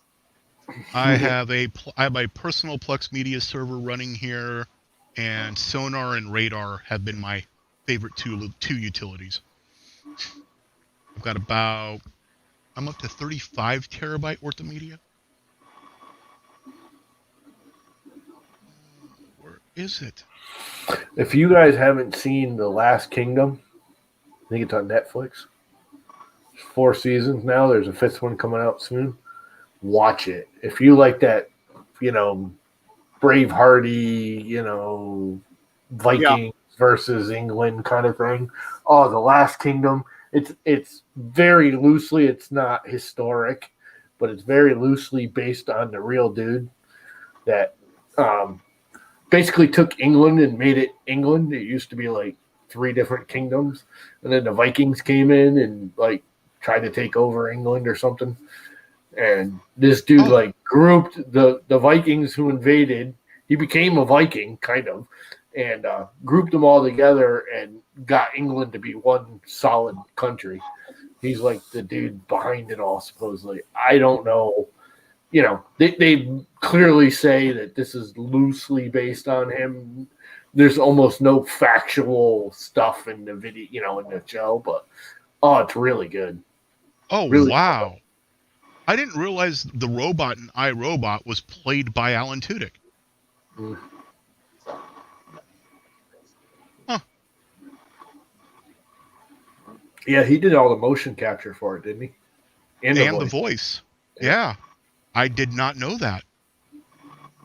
I think I'm thinking of Mother, ain't I? Or iRobot, Mother, 2 different shows. Now, the Will Smith version of iRobot. Oh, yeah, okay. I must talk about Steve the Pirate from Dodgeball. That was a good part.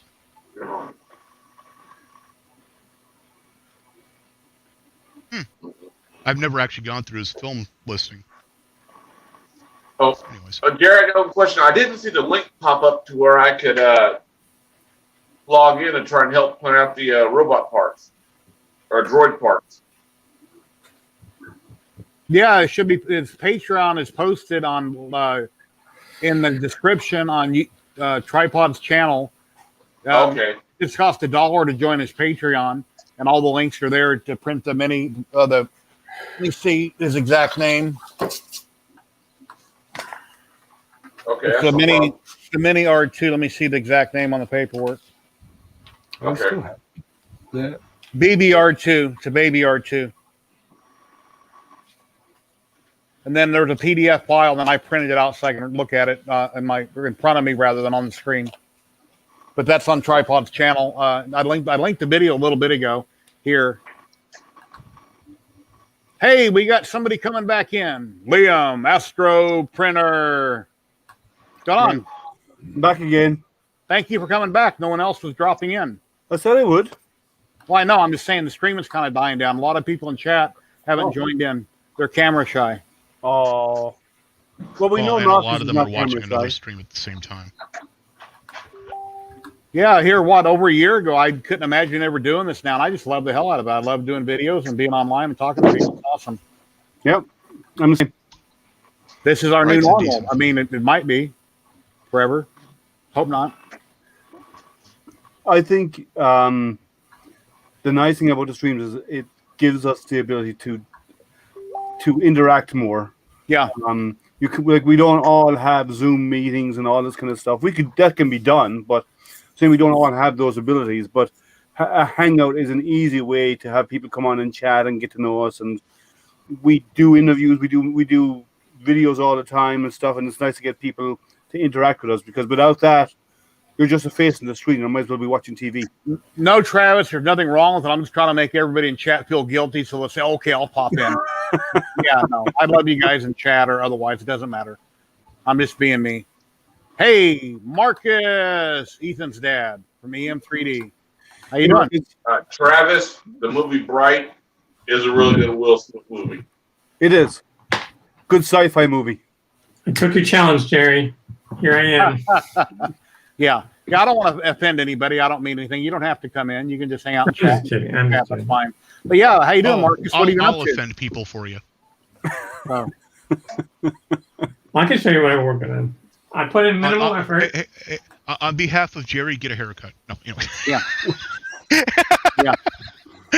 Yeah, my electric razor died, so I got to do this by hand now because it still grows in on the sides and in the back. So trim my beard up a little bit. How you doing tonight, Marcus? Right. So I basically, my wife does all the running. She is less afraid than I am, so she does it all. So I don't ever go out anywhere. So for the last couple of years, we just making cards, like printing them on our printers. Oh, hold on. I made her a card for tomorrow. It's just a picture I cut of the thing. But then I made her. So this is a ring holder. So she can sit on her end table on her side of the bed. Right now, she just puts her ring. Yeah, a little bit. But I thought it was something else. A plug. But right now, she just puts her ring on the end table, and I think it's easy to get lost. So this is like a ring holder.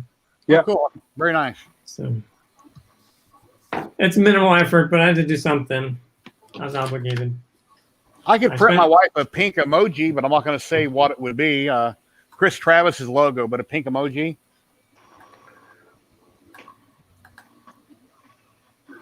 Okay. Yeah, I'm not going to say. She ain't going to figure it out unless I tell her, so I'm not going to say that. But Travis knows what I'm talking about. Marcus, you said you like The Last Kingdom, right? Yeah, I do. I like it. Well, that's a good series, actually. What do you think of that, huh? Looking good. Yeah, it looks like him. It kind of looks like him. It's not perfect. Needs work still. Did you start from scratch or use one of their models and modify it?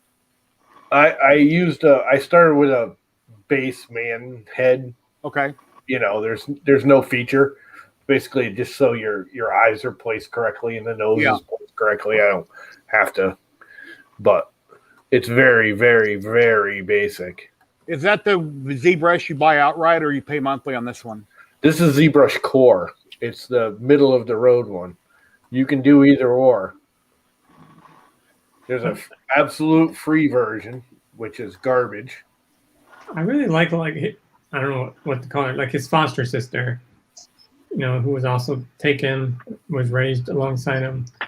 And she'll go away for a little while and I'll be sad, and then she'll come back and I'll be happy. Excuse me, guys, I gotta get this print off. They haven't done any new episodes of that in a while, have they? Of what? Of that show? The Last Kingdom? Yeah. It just came out, a year ago. Yeah, but that's all they've done. They haven't done anything new. They just re-up because of COVID. They couldn't film it, but they got approval to redo it. Yeah, Vikings with masks wouldn't work. No, I like that series. That series was good. It was a great show. Speaking of Vikings, I watched it. I've gone back and rewatched it. I'm getting ready to rewatch it again. Yeah, we have a live Viking here with us now. Yep.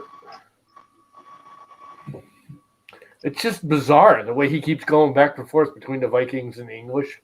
Yeah. It's a great I love that show. Yeah, I binge, like, when I watch shows like that, I tend to binge watch them. Yeah, and then that's it. Then because I work at home, sometimes I have something playing in the background just to have background noise. Because I'm in here, like, I work where you see me right now. This is my office. This is where I work. This is where I'm here all day, every day. So I often have something playing in the background as old movies I've seen before, 50 times in the past and stuff, Yeah, I got to finish that. I started doing that like 6 months ago, and then I bailed on it because basically it got to the point where my old computer wouldn't handle how many polygon count I was getting up to, where this one should have no problem handling it now. That's the Apple you're talking about, isn't it? Yeah. I kind of like have stuff going on in the background while I'm doing coding. Like if Llama's not streaming, because he streams in like middle of my workday. Hey, Dum, how you doing? Same for me. I'll have something on Twitch going on, and the battle royale type games are great because it's a lot of hiding, but every once in a while they're shooting, so you can just peek your head in up for a minute and watch the shooting, and then go back to work.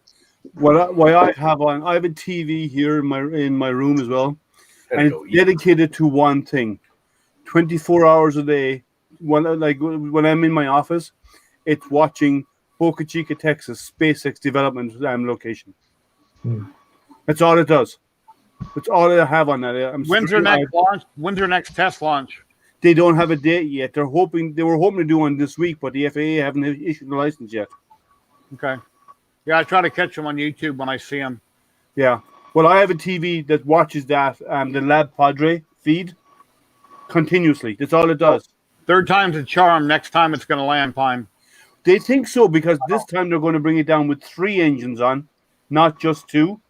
They're actually going to ignite all 3, and then shut them down as they need it. So because the last one failed because the second engine didn't kick in.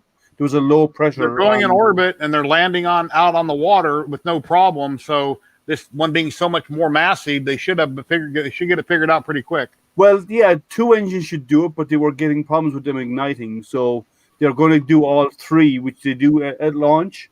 They're going to ignite all 3 to really slow it down, and then and they are talking about doing the kick a little to get it upright earlier, because the last time it should have come upright, but what happened was the second engine didn't kick in. It didn't give it enough thrust of one of the gimbaling engines to flip it all the way up. So it came down at 45 degrees. Yeah. There wasn't enough thrust to correct it.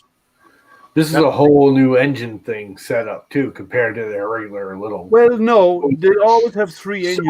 Concept. It's a completely different motor. It is a completely different engine. Yeah, they're the Raptor engines. They're brand new.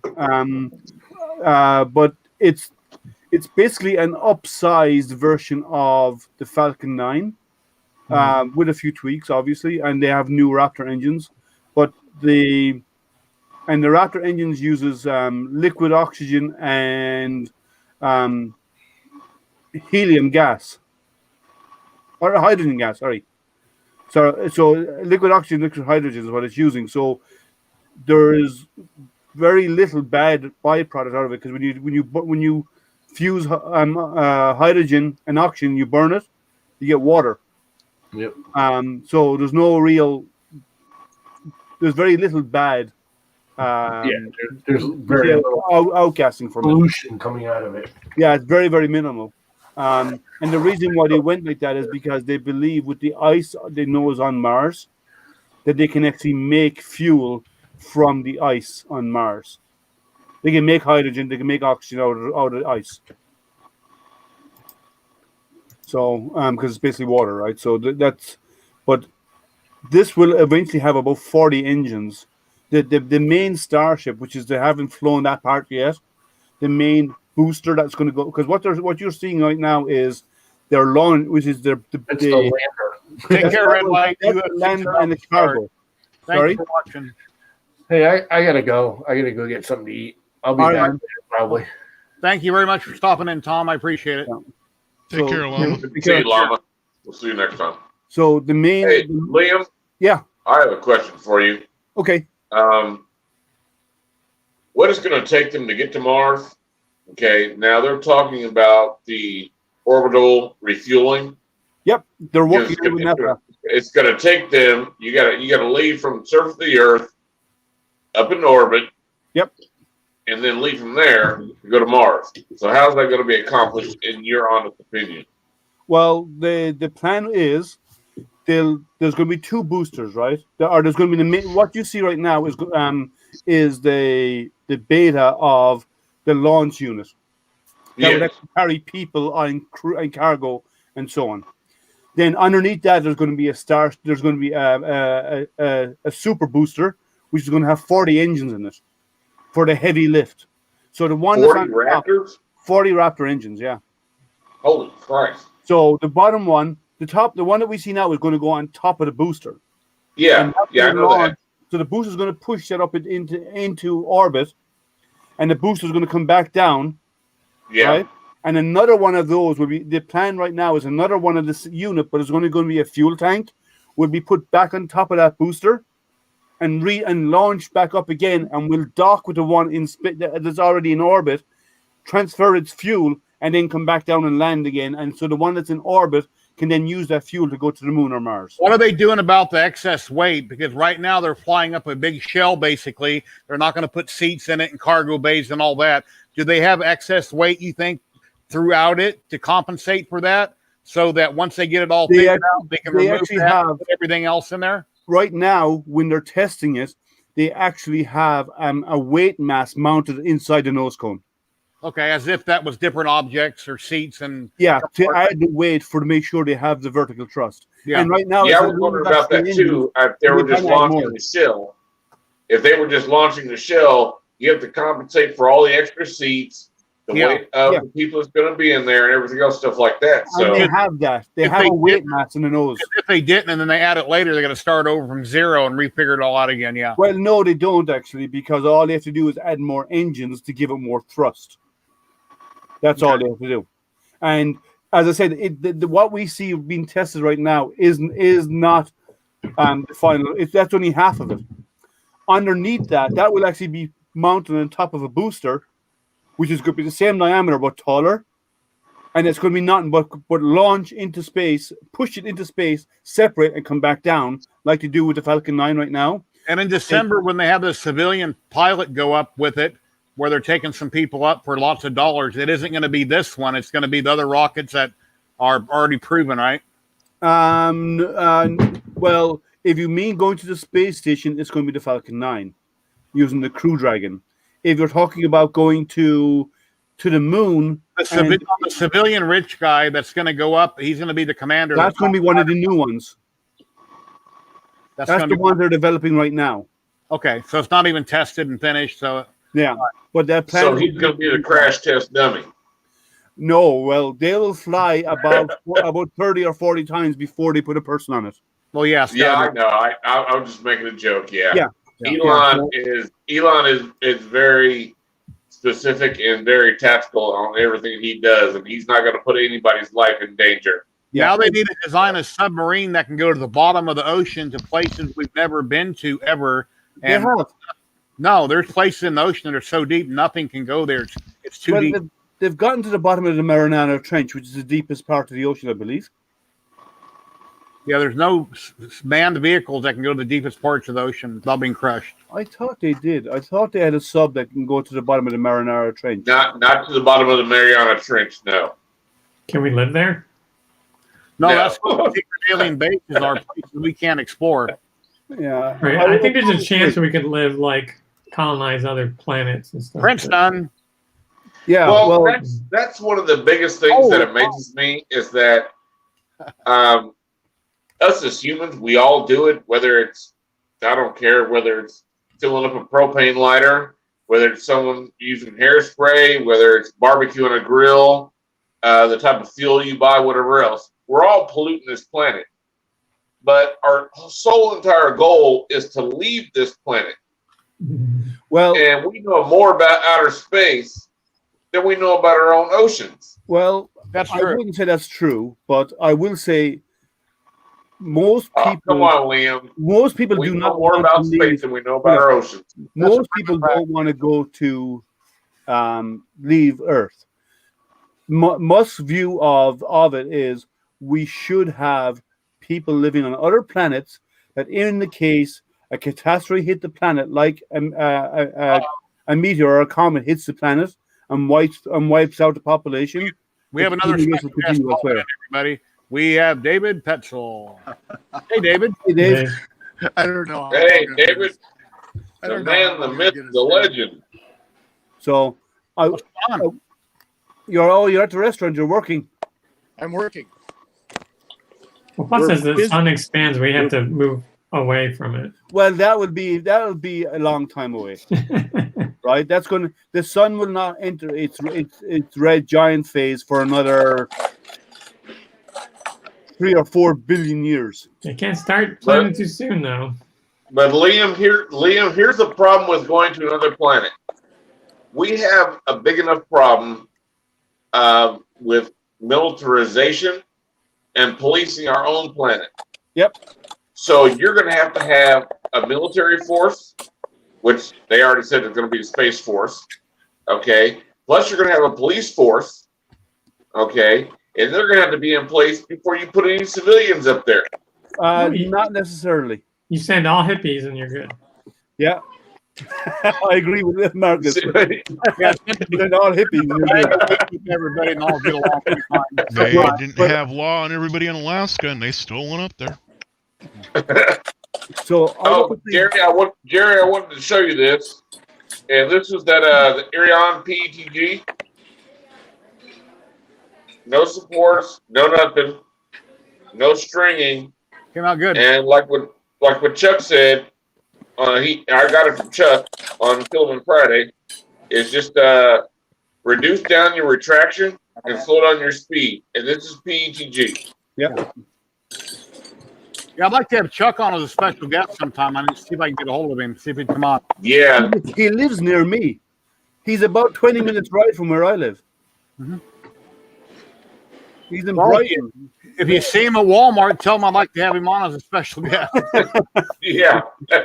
But he like, I didn't realize he was that close to me, but about 8 months ago or so, I emailed him and I figured out where he was. And he's in Brighton. Actually. So you're saying you stalked Chuck? No. But I didn't realize he was that close, though. I never knew he was that close to me. So, David, are you busy working, or are you hanging out, or what do you got going on at the restaurant? I'm rolling silverware. You're rolling silverware. Yeah, I have to roll 500 sets. In the napkin. In a napkin. In the napkins. And I'm pretty good at this. But I haven't done it I haven't done it since COVID.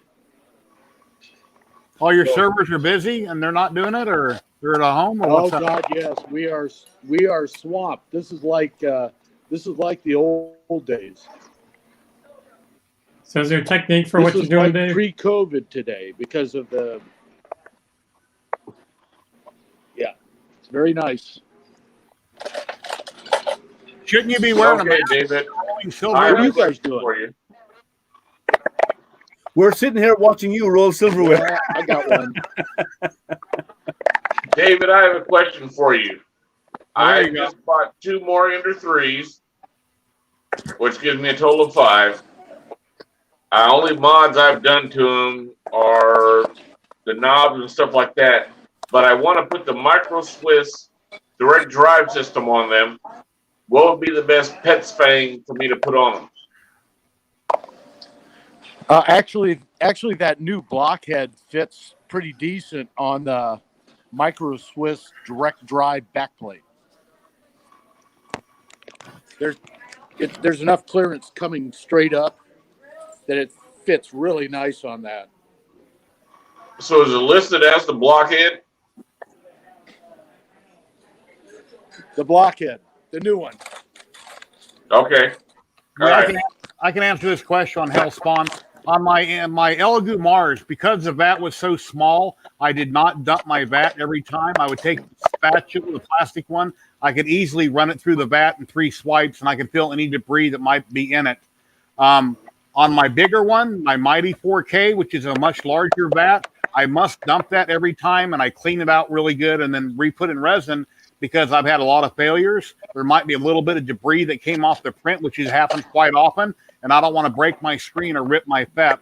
So on the bigger printer, I would dump it every single time. I'd strain it back into the bottle. I would clean the vat out. I use spray away glass cleaner. I spray out the vat. I scrape out all that I can, hit it with spray away, clean it out. And then I was using PTFE lube to lube it, the FEP, but I went to Rain-X. I started putting Rain-X in it. I wiped that out with a blue shop towel instead of a paper towel.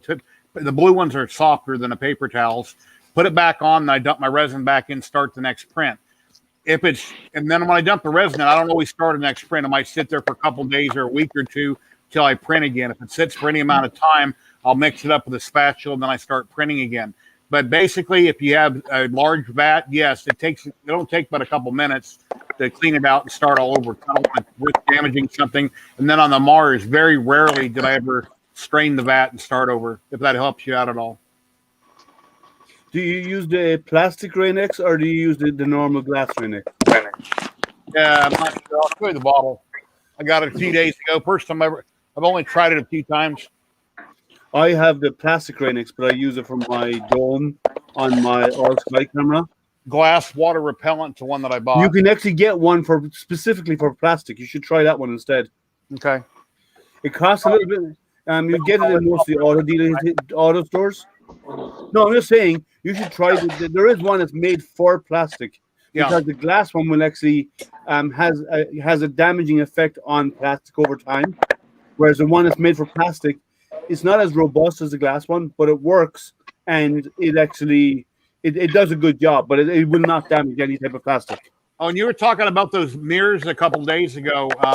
Or the first Surface. Yeah, and about a year ago, my neighbor threw out a great big projection TV, and I wanted the screen, the plexiglass plastic out of it, right? Mm-hmm. So I rolled it in my garage, I stripped it down. I kept the 3 big lenses, which have some kind of a liquid inside the lens, and then I kept the mirror out of it, and the mirror kept getting tipped over in a garage against my way. Basically, I threw it away.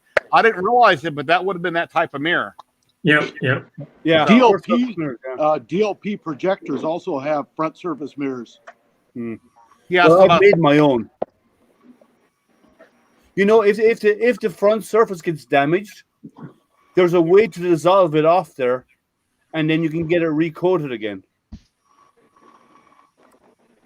There's a process to do that, but you can actually dissolve the old silvering off those first surface mirrors, and then you can actually remove it, and then get it recoated again if anything was damaged. Moving on. Well, not moving on, but another question. I don't understand why you have a trouble with the yellow plastic spatula they gave me, which is real flimsy. I don't use it. I use a stiff black one off my old Mars. I drag out the vat. I have my bottle here, my funnel. I'm holding the vat in one hand, and I'm sideways. I'm scraping down the vat. It's completely clear. Because I've had so many failed prints and I went over it so many times with my spatula, I have a lot of little tiny cuts in it. It's almost time to replace it, but I've never noticed it really being cloudy.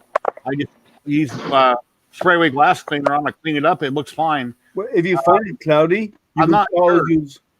Sorry, Jerry. I'm saying if you find that some residue is left behind and it's still cloudy, you can spray it with a spray bottle of IPA.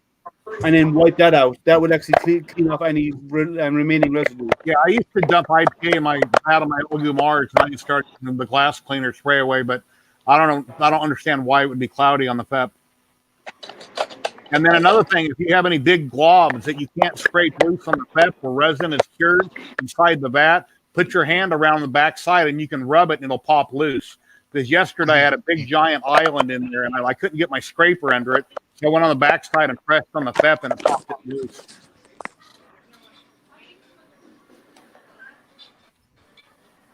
Yeah, Microsys direct drive. I don't have any direct drives in any of my printers. I haven't used the Microsys. I use the Microsys all metal hot end, but I haven't used the direct drive because direct drive you have to slow down your printing because you get ringing because of the extra weight. Yeah, I don't use a microfiber. I just use those blue shop towels like you buy at AutoZone or anywhere. They're like paper towels, but they're the blue and they're softer. I don't use a microfiber. That would probably introduce lint that I wouldn't want in there. It might get lint off of it. Okay, so Liam, you saying the direct drive caused a lot of ringing? It can at high speed because you're moving more mass. You get inertia, right? It takes energy to get it moving. It takes more energy to stop it. And with the direct drive, you have the extruder on the print head. So therefore, as it moves, it takes more energy to slow it down, which causes ringing in the print when you're stopping. Okay. I don't know. So you slow down the ringing issues. Well, I'm just saying, like on a Core XY, there's less issue with it, because of the Core XY. Ender 3 with a Hemera. Hemera is very, very light, isn't it? No. I don't have one. That's why I'm asking. Hemera's, it's lighter than a combination of the the one that starts with the B that everybody likes. Bondtech. Yes, the Bondtech setup with something else can be heavier. But I've been printing between 125 to 175 with a Hemera. You got linear rails? On one of them.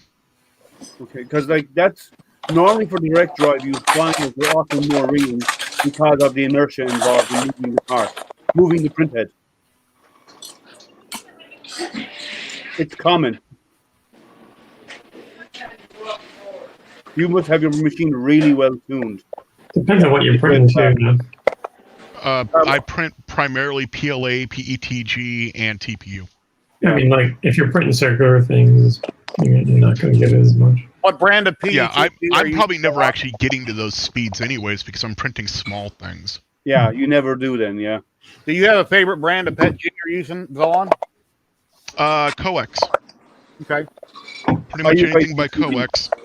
And I use 3D Fuel primarily for my my PLA, and I use Overture for my 95A, and I use NinjaFlex for anything softer. Okay. Yeah. Jerry, you have tried the Sunlu. What do you think about their PLA? I am not a fan of Sunlu. I'm sorry. I'm not a fan of Sunlu in general. Yeah, I don't like the company policies, but the material is okay. I'm not a huge fan. But I've had spec issues with it. I haven't, but I do for my PLA. I use a lot of ZYLTECH, and it works great. If you have a dehydrator or whatever to dry your filament out, Greengate PETG is really nice, but you have to dry it. All PETG has to be dried. Yeah. No. It's recycled PETG. Oh, you okay. have to dry it. The benefit, though, is it actually prints anywhere between 10 to 15 C cooler than what normal PETG requires. Yeah, the guys at IC3D said the same about their recycled. They're offering recycled PETG now as well, and they say it's actually it prints like butter. It prints really easily. It's even closer to printing like PLA in the way it prints compared to raw PETG. Well, I can say this. I mean, out of all the PETGs that I've used, the best that I've used so far is going to be the Irion, or however you want to say it, Erie 1, whichever else. Yeah, and you guys saw those prints, and they're like, that's silky smooth, no stringing, nothing, not anything. They're coming out perfect. Aeron makes my favorite marble. Their marble filament is my favorite. Yeah, I don't ever use marble, but as I said, for PLA, Gary is the one that got me turned on to them, and that's the best PETG I've used. Yeah, I like the IC3D stuff. I buy big spools of it, 2.5 kilo spools, and I love the stuff. It prints fantastic for me. But everybody is different, you know. We all find our favorites, and that's what we go with. Well, and again, it's not even just that we're different. Where we're printing is different. I have high humidity issues here, and I have draft issues big time. And I get temperature swings of anywhere between 20 to 60 degrees a day in a single day. Yeah. So for me, I have to, I end up having to use higher quality, more expensive, not necessarily higher quality, but more expensive filaments. Just that way I know at least the spec is not going to be an issue. Yep. Whereas if my printer that I put in an enclosure, I can print with garbage and it works. Because it's temperature controlled. Everything, ambient and everything. Hellspawn, I haven't dove into that much. I know on the stock profile it's set to 2-second exposure time, which totally didn't work for me. So I'm currently at 3 seconds. I've been having a lot of problems. I've had more failed prints on this printer than I have good prints. So I haven't dove into, tweaking those settings. So I don't have an opinion right now because I don't have my problem solved yet. Let me say this, Matt German. You might be right. I'm sorry, guys.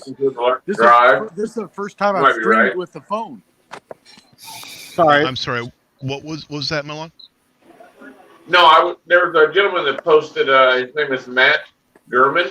Yep. Yes. And he said more likely you will get there layer shift with a direct drive.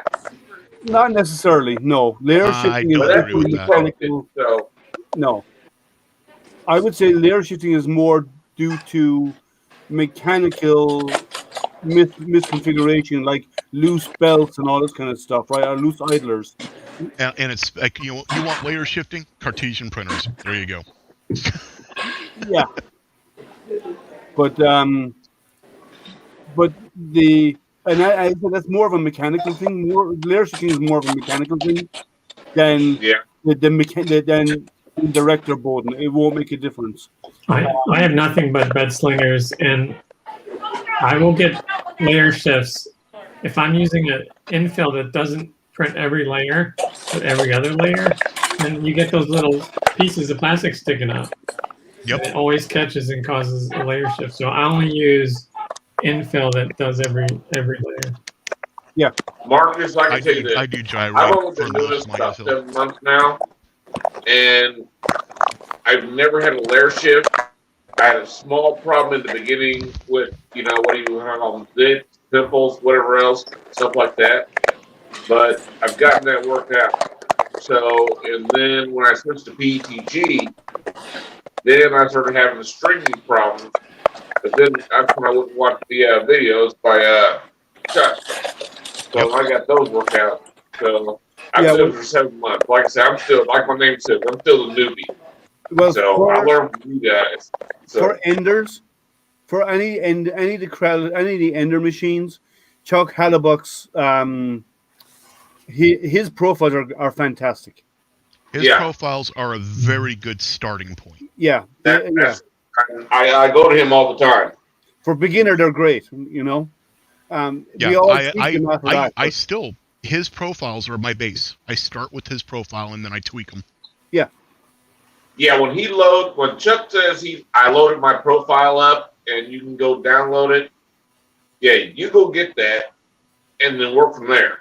Because when it comes to a creative machine, it's like he's the, like the spoken word or whatever else, because he's better in it than they do on their live stream. So I'm still using Kira, so if you're using Kira, then yeah, and that's what I use Kira. I rarely have layer shifting issues, especially with the Hemera setup I have. I did have when I first built my printer. I had Z binding issues, horrible. Oh wow! And I ended up getting a mechanics square, engineering square, whatever you want to call it, and discovered that one of my extrusions is actually a little twisted. So that's the one that's got full linear rails now. Or the other thing that would cause that would be, the copper nuts that the Z screws go through. Yep, they already should tried never be replacing tight. them. Oh yeah, no, yeah. Everybody tightens those things way. Never down have too them much. tight because you're going to get Z. You're going to get Z binding if you tighten them. They have to be able to move a little bit because the screw is going to wobble a fraction. No, there's a slight twist on one of the extrusion uprights. Yeah, well, that will do it. That would throw everything off. And so when I switched it to linear rails, no more Z binding. But linear rails will point out every alignment issue you ever have. Oh yeah. You have to go now back to basics all over again. Is there any printer that you don't have to add a spacer to or whatever else on the Z to get it perfectly aligned? What do you mean spacer? On the Z motor, like on the Ender 3s, they have spacers you can put in there. The coupler? Oh. You mean because the motor isn't actually level with the frame? Yes. Yes. There are many printers out there that don't have that issue. Okay. My Ender 5 Plus does not have those issues. Exactly. My JG Maker Artist D does not have those issues. My Wii Two of my Ender 3s did, one didn't. Yeah, I have a lot of printers. I've never had those issues, but I don't have the smaller Enders. On my Ender 3s, I don't have that issue. I've got 5 of them. I've never had a problem. Yeah, well, I went from the CR series into the large Ender series. Hey, Groucho. It's the large series, what you saying, Liam? Sorry? It's the larger Ender series, is what you're saying? I went from the the small CR series, right? The CR10 Mini. And then I went into the large Ender, which is Ender 5 Plus, which is the biggest one they have out there, right? Or the biggest Ender they have right now. And I went in there. The Ender 3 Max is bigger, isn't it? Ender 3 Max, yeah, because if you want but isn't that the CR series is different from the Ender series. Isn't the Ender 3 series, isn't the Ender 3 Max bed slinger, though? Yes, it is. Yeah, it's a bed slinger, but if you want to the largest size they have, then you go to the CR series. I don't like bed slingers and large printers. Anything over 300, I don't like a bed slinger because but you said that the Ender 5 Plus was the biggest it was of the Ender series. Those were your words, of the Ender series. I'll shut up now, okay? That was like, come on, Zolan, don't give him a hard time. Oh, come on, I live to give people a hard time. I know you do. I give him a hard time, so he has to give it back, right? No, but no, it is the biggest out of the Ender 5 style that they have. And I like those because because you're not moving on that mass, the bed just drops. I actually was going to get an Ender 5 Plus, but then decided I'm just going to build myself a Voron. Yeah, well, I haven't gone on the road of a Voron yet, but the 5 Plus is a fantastic printer. And for smaller printers, bed slingers are fine, but I don't like anything over 300. I will not go bed slinger because that's way too much mass to be moving around. Have you guys got a 410 by 410 by 500 here, bed slinger? No. Liam, have you had one then? Have you had a bed slinger over 300? I've seen them and I've seen others with them, and when I saw the science brain of me says I don't want to be handling that much mass being slung around. I have a 400, and I'm going to tell you, I agree with you. Okay. I'm sure that miso black paint that's in Japan is the blackest in the world. Yeah. So dip your car, went and painted their entire car. They sprayed it with that black, and it looked like outer. And then they put like it's like a glittery type spray over top of it, and it looks like the solar system. You look at this car, it's pitch black. There's no reflection. What's weird about this paint, if you shine a flashlight on it, it absorbs 99% of whatever is shined on it. And this guy, I'm done a YouTube video, he painted a box black, put his cell phone in it, turned on the camera, cut a hole in it, and then he's filming inside the hole, and it looks like the moon. It is not lighting up the inside of the box. That paint absorbs light. And I was thinking, if you print a Stargate, like a lot of people have, a small one, and it actually works, and put a backdrop of miso black. Well, if it actually works, you broke a lot of Einstein's theories. Shine a light on it, doesn't bounce off of it. It absorbs the light that you shine on it. It's so dark. Yeah. I'm not sure if it's chemically safe to handle or to breathe the dust from it or anything like that. The chemical safe on the VOCs and stuff is still unknown. One of the issues though is apparently when that paint hardens, it gets brittle. Okay. Yeah. So it'll flake off of things real easy. I looked at that for lighting my telescope, but I'm not sure. But I've never seen anything that black in my life that absorbs light. Yeah, I've actually been trying to get my hands on some of it. There's a couple of different manufacturers who make really, really dark paint like that. Yep. And I was going to use some because on a telescope, if you line the inside of a telescope with what most people do, they do flocking, so it's on an even surface, so the light doesn't get reflected around inside in it, right? But if you could paint it that type of black, it'd be great because you get higher contrast. But because it flakes, I can't use it because you do not want that stuff getting on my mirrors because every video that with the Musso black.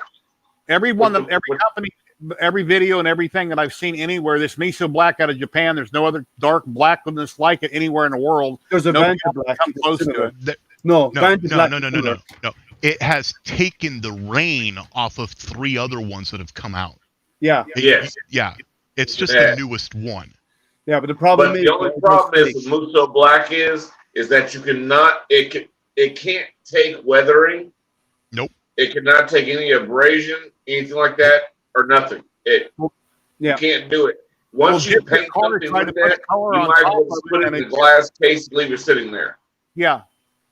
they tried to put other substance on top of it. When they painted this car, and I hate to think how much money it cost them, or Miso could have donated it to the Dip Your Car guys. But when they painted the whole car with it, as long as nothing else went over top of it, it's like, oh my God, look at this! Looks like pitch darkness. Looks like a hole in the surroundings. Yeah, there used to be Vanta black. Yeah, that's still out there. They say that Muso black looks like when Acme would throw that fake hole on the wall and you could dive through it. Yeah, that's what they say it looks like. If you shine a flashlight on the hole in the wall, it won't reflect. You won't see your flashlight put up on it. It's and like actually black version 3.0 just came out. Yeah, they're all competing for this. But the thing is, if it flakes, it can't have a practical application. So, like, if they come out with a version that can be used, that will go on that color, and will not flake, and will not, and like can be exposed to humidity and stuff like this, and will not flake, then it's okay. But so, what do you think? Practical application. What do you think is the blackest thing that I could paint my models with that would actually work? Black 3.0 or Vanta. Vanta, yeah, all those would work. VANTA. Yep. Or Black 3.0. I'll look into it. Yeah. Thank you. Yeah, Black 3.0. So Vanta is 95% absorption. Black 2.0 was 96 something percent, but the Black 2.0 is almost impossible to get, and I believe there's something like it's radioactive. Nolan, is that the one they were running the commercials for? They said that no one can get it and print and paint with it. Yes. Okay. Black, all right. Black I looked into that too. Black 3.0 is 99.5% absorption rate, and Musa, which is the latest one, is 99.7 or something like that. Yeah. So 97.5. Are we printing? Oh no, 99.4. Sorry. Oh, that Black 3.0 is 97.5. Muso Black's 99.4. Yeah, but as I said, I'd use it to line my telescopes on the inside on the tubes, because it would absorb stray light and give you fantastic contrast, right? So Black 3.0 might work for you there, Liam, because not apparently that one. Not if it's because the cost to recoat my mirrors, if any of it gets on and damages my mirrors, it would be more than the paint. Well, this one's actually an acrylic paint. How could it damage your mirrors unless you got paint on the surface? No, getting it off. Yeah, no, it just a speck of dust is damage. You're done. Okay. Yeah. These mirrors are like the mirrors, the first surface mirrors, because it's basically silvering, like our aluminum, vaporized aluminum on the surface. I clean my mirrors once every 5 years, and it takes me for one mirror. It takes me about 5 hours to clean it because I have to clean it without touching it. Yep, and if you sneeze or anything, can you blow air on it? Sorry. Like, can you use like compressed air to blow it? Not compressed air, because compressed air is too high. No, you have to use one of those ones that use lenses on a camera. Like one of the air rockets, they call them. Right. Yeah. I have one of them. Yeah. Because like even as I said the other day when we were talking on the stream, if you do this to the surface, you just damage the silvering. So do you have a mirror set up for your scanning app? Sorry? Do you have a mirror set up for the scanning app yet? Not yet, no. But I'll play with a regular craft mirror, but I will eventually. What I'll probably do is I can get a flat first surface mirror. They're cheap. Are you still printing with Artist D, or is that just sitting on the floor? I'm still printing with the Artist D, and I'm also doing with the Guido X40 as well. Tripod just won the Chameleon 4-color, and I'm real interested in seeing where the Chameleon goes, because that might be something I'm interested in putting on one of my machines. Yeah. He won it off my stream. Okay. Yeah, right. when we had Mr. Steele on from 3D Chameleon.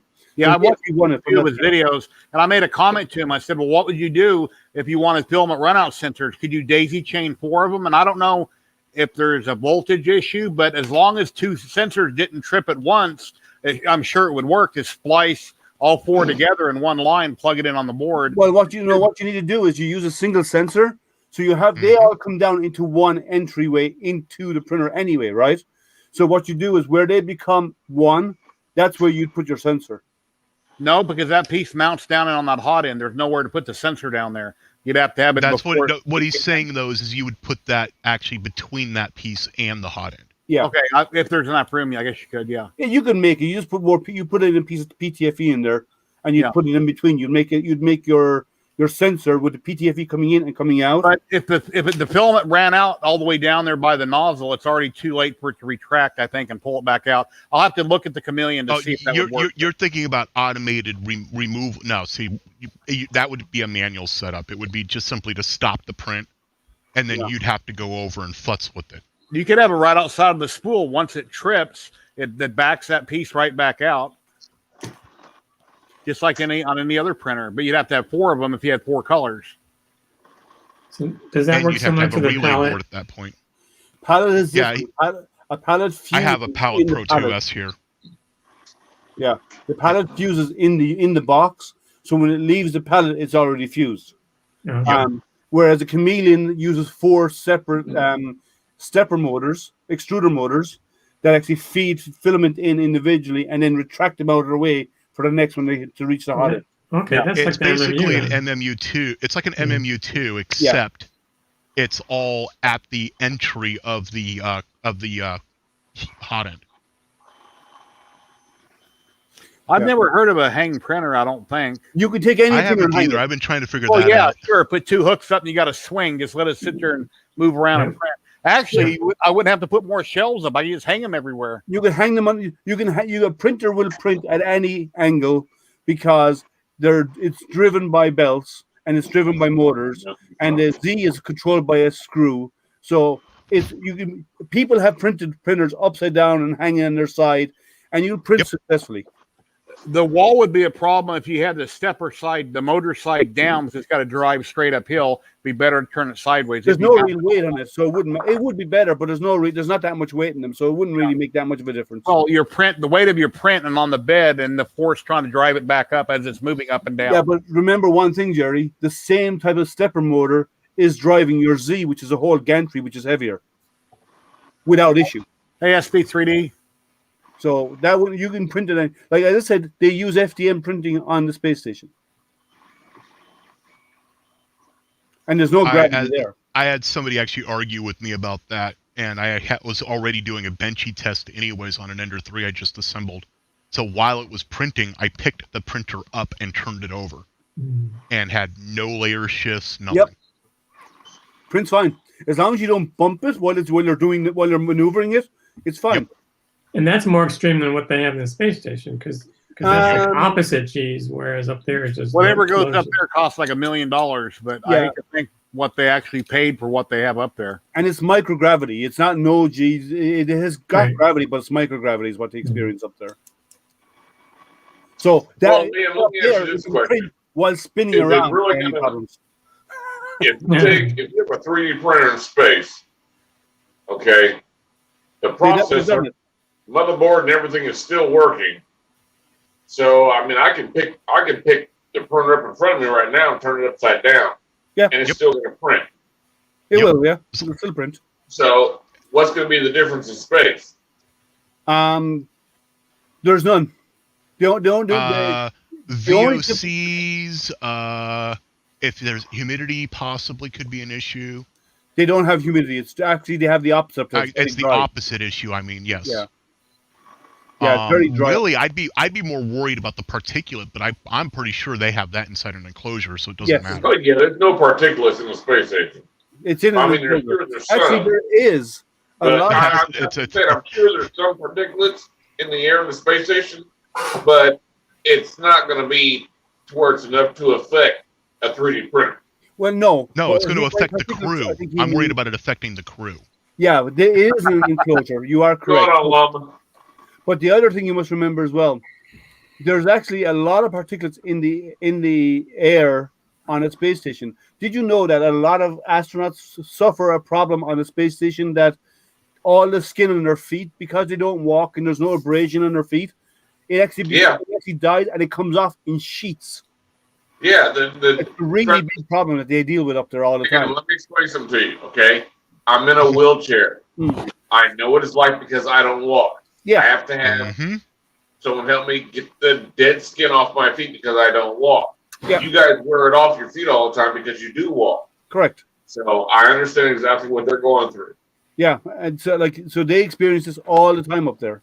There he is. Yeah. So that actually more particles. Okay, I'm going to try it one more time. Who was the gentleman that had a twin brother that spent time? I think he did like 2 trips on the space station, and he's what's his name? Brother. There's two brothers. Scott. Yeah, his wife got shot. I can't remember his name now. Come on, Liam. There's 2 of them. There's Scott and Mark Kelly. Scott and Mark Kelly is the people they're referring to. He's an inch shorter than his brother now. No. And they're twins. No. When they came back, when you're in space, there's no gravity pulling on your spine. Yeah, no gravity working down. But within a few months of coming back, that fixed itself again. It fixed itself? Okay. Yes, because gravity takes over again and many of the genetic, biochemical, and other changes that affected Scott mostly disappeared once he returned home from space. Yes. Okay. You guys are exactly right. Okay. And honestly, that no pressure on the spine, man, send me to orbit, please. Well, it sounds good until you come back. I can tell you this. I had to have a pain pump put in, and they had to put a catheter in my spine. Oh. And I already suffer from what they call suicide or cluster headache, and it made everything 10 times cold. And I had to be hospitalized for it and everything else. So if there's no pressure on your spine and on your spinal column and everything else, I cannot imagine what that does to somebody's body. Well, considering I've got a ton of spinal issues as well, no, not as bad as yours by the sound of it, but still, just the concept of having even 10 minutes of where my spine can just relax sounds like heaven to me. Do you ever do one of them inverted freaking chairs? Jerry, what is that? I do inversion treatments. Oh, that's your robot part. Yeah, right?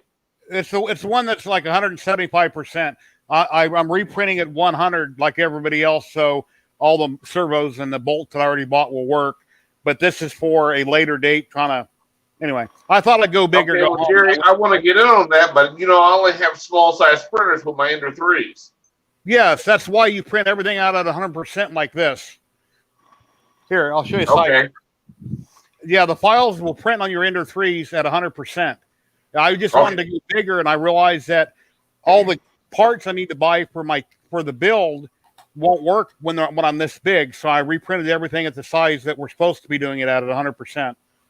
Okay. All right. I'll contact you through email. Okay.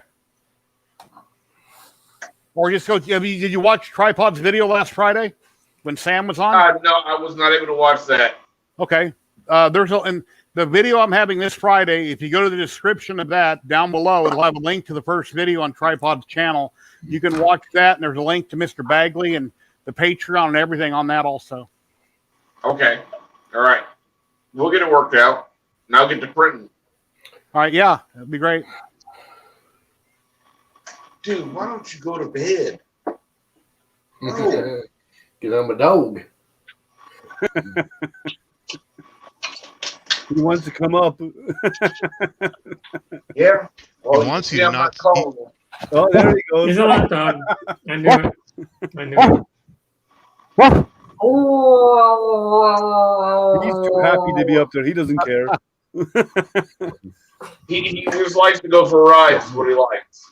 That's about it. He don't care. He don't care if it hurts my legs or not. He just likes to go for rides. And he's not light. Plus, I'm talking to you guys and not talking to him, so he's jealous. Brandy, what you talking about? I'm not cheating about anything. I'm not putting anything together, Brandy. Give Daddy a break. Friday. Seriously, Give me a break. Give me a second, guys. I had to give him a snack. No problem. Every time I eat anything, my dogs are right there wanting a bite of whatever I'm eating. So they get snacks off me all the time. Mine doesn't beg from me. She'll beg from anybody else in the family, especially my wife. Will never ask me for anything. Yeah, that's because you don't eat it, right? Well, we have AKC. Stare at me. I don't. We have feed her from my AKC table. show dogs. Our dogs are professional beggars, so They they do don't this. beg at home. My dogs do this when I eat something. Yeah, no. No. The only time my dog stares at me like that is she sits down and she gives me this look. Is she's trying to use mind control on me to tell me that she wants to go out. Mine do something similar, but for them, it's not because they want to go out. It's because they want to go to bed. Oh no, I've had mine throw me dirty looks because I was up late, and because she wanted to go sleep, she'd lie on the floor in front of me and she'd be making growl sounds. It's like, come on, it's time. I'm tired. I want to sleep. Yep. Yeah, or she'd give you the look. Or she'd fall asleep in front of you and make sure that she always snores, so you hear that she's sleeping.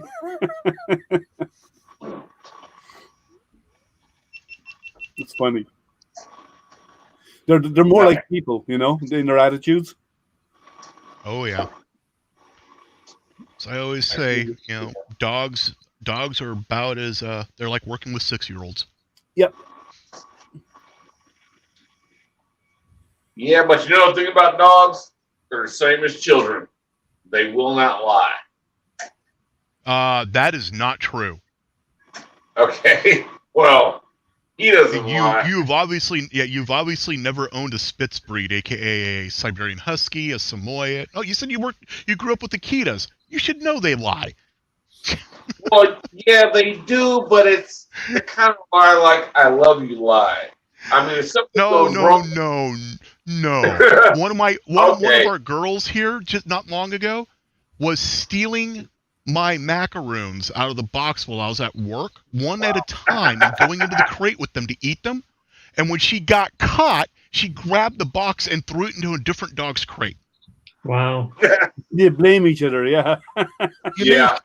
Normally, when a dog gets into anything, they eat all of whatever's there. She was only taking a little bit and leaving something? Yes, she was taking one at a time. I've never heard of that. Yep, they'll do that. On everything in front of them.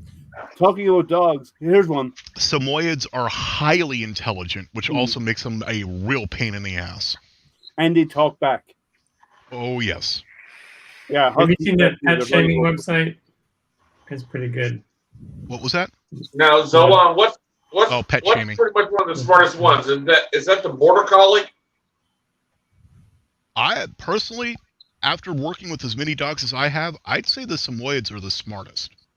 Are they? Border Collies aren't necessarily the smartest, but they are the most driven. They have the most drive to do things. And very agile. Yes. Samoyeds are a herding dog as well. Yeah. Yes, they are. Except for they herded reindeer and bear. And my dad Huskies, was, aka Siberians and Alaskan Huskies, they're also intelligent. They're all Spitz breeds. When I go out front, I leave my front door cracked where it's not latched. And my one dog, Sandy, it looks like a little pit bull. She's a boxer. She'll ram it and run in the house because she knows the door's open. My other dog will run up to it, and even if I crack it open an inch, she still doesn't think she can push it open. She'll just stand there and look at it till the other dog comes along and shoves the door open. Oh, see, our dogs, Rico, I missed Rico. We had to put him down last year. Anyways, Rico, we were training him to be a service dog. His son ended up becoming one, but he failed. One of the things we tried to teach him to do was open up a door. Because for mobility assistance, we need him to be able to do that. He, for months, pretended like he could never figure it out. And then one day we had somebody visiting us who had to go to the bathroom. We told them where the bathroom was. They walked off. They closed the door, but they didn't lock it. He opened up the door, walked in, she screamed, and then he walks out, and you could tell he was laughing. Yeah. That dog also learned how to open up a deadbolt on his own. Yeah, my black lab mix, whenever she does something wrong, she'll look at you and start smiling and showing teeth. And it's like, what'd you do? What are you guilty of? She has that smile on her face. No, mine is when she's guilty. My dog, she's a Husky Shepherd mix. So when she does something wrong, she comes in with her head down and she kind of looks at you with big sad eyes and say, "I'm sorry." That's the Shepherd. Yeah, and she loves the snow. So there's a Husky in her. But when it gets really cold here in Michigan, it can get so cold here that dogs' paws start to freeze, right? Yep. So when it gets really cold, sorry? Stop. Frozen paws. We know them well. Yeah, so when you take her out when it's really cold to do for her walk, she starts limping and then she stops and looks at you and says, "I don't want to go anymore. You have to take me." Wow. She gives me a look. Yep. Liam? Yep. Be lucky you're not in a wheelchair. Because when it was like 2 degrees out here the other day, he walked outside, started picking up his little paws. He's like, "No, I'm not walking anymore." And he hops in the wheelchair with me.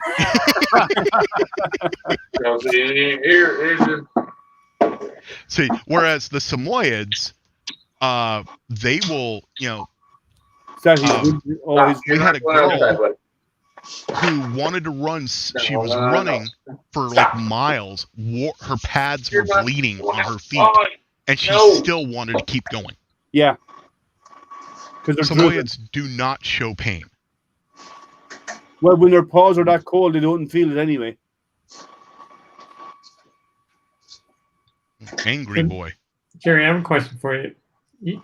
Your setup there seems a little bit brighter than usual. Do you have some extra lights or something?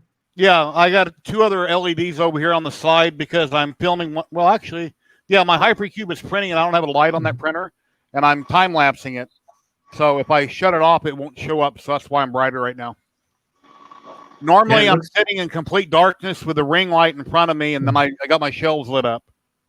Well, it looks good. Okay. Yeah, you think it looks better than when I make it real dark, you mean? I do. Okay. I don't know. Yeah, it's subjective, though. I don't know.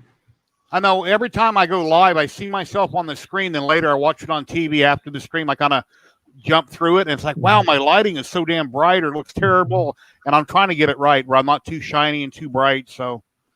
Yeah. All right. I have studio lights I bring into this office when I'm doing my interviews. I put them around here, or when I'm doing the recording outside in the other room, for like the assembly of machine setup and unboxings. So I actually have studio lights I set up for those. Here, I'll turn off that light. Let me show you what it normally. I don't have any in here. I'm just using overhead lights right now. Chris Travis, there is a product called Musher's Secret. It is really good. Also, for our service dogs, we get rough wear boots with the vibrant soles, and then we don't have to worry about de-icer or glass or anything. Does that look better or worse? Worse. Oh, it does? Oh, yeah.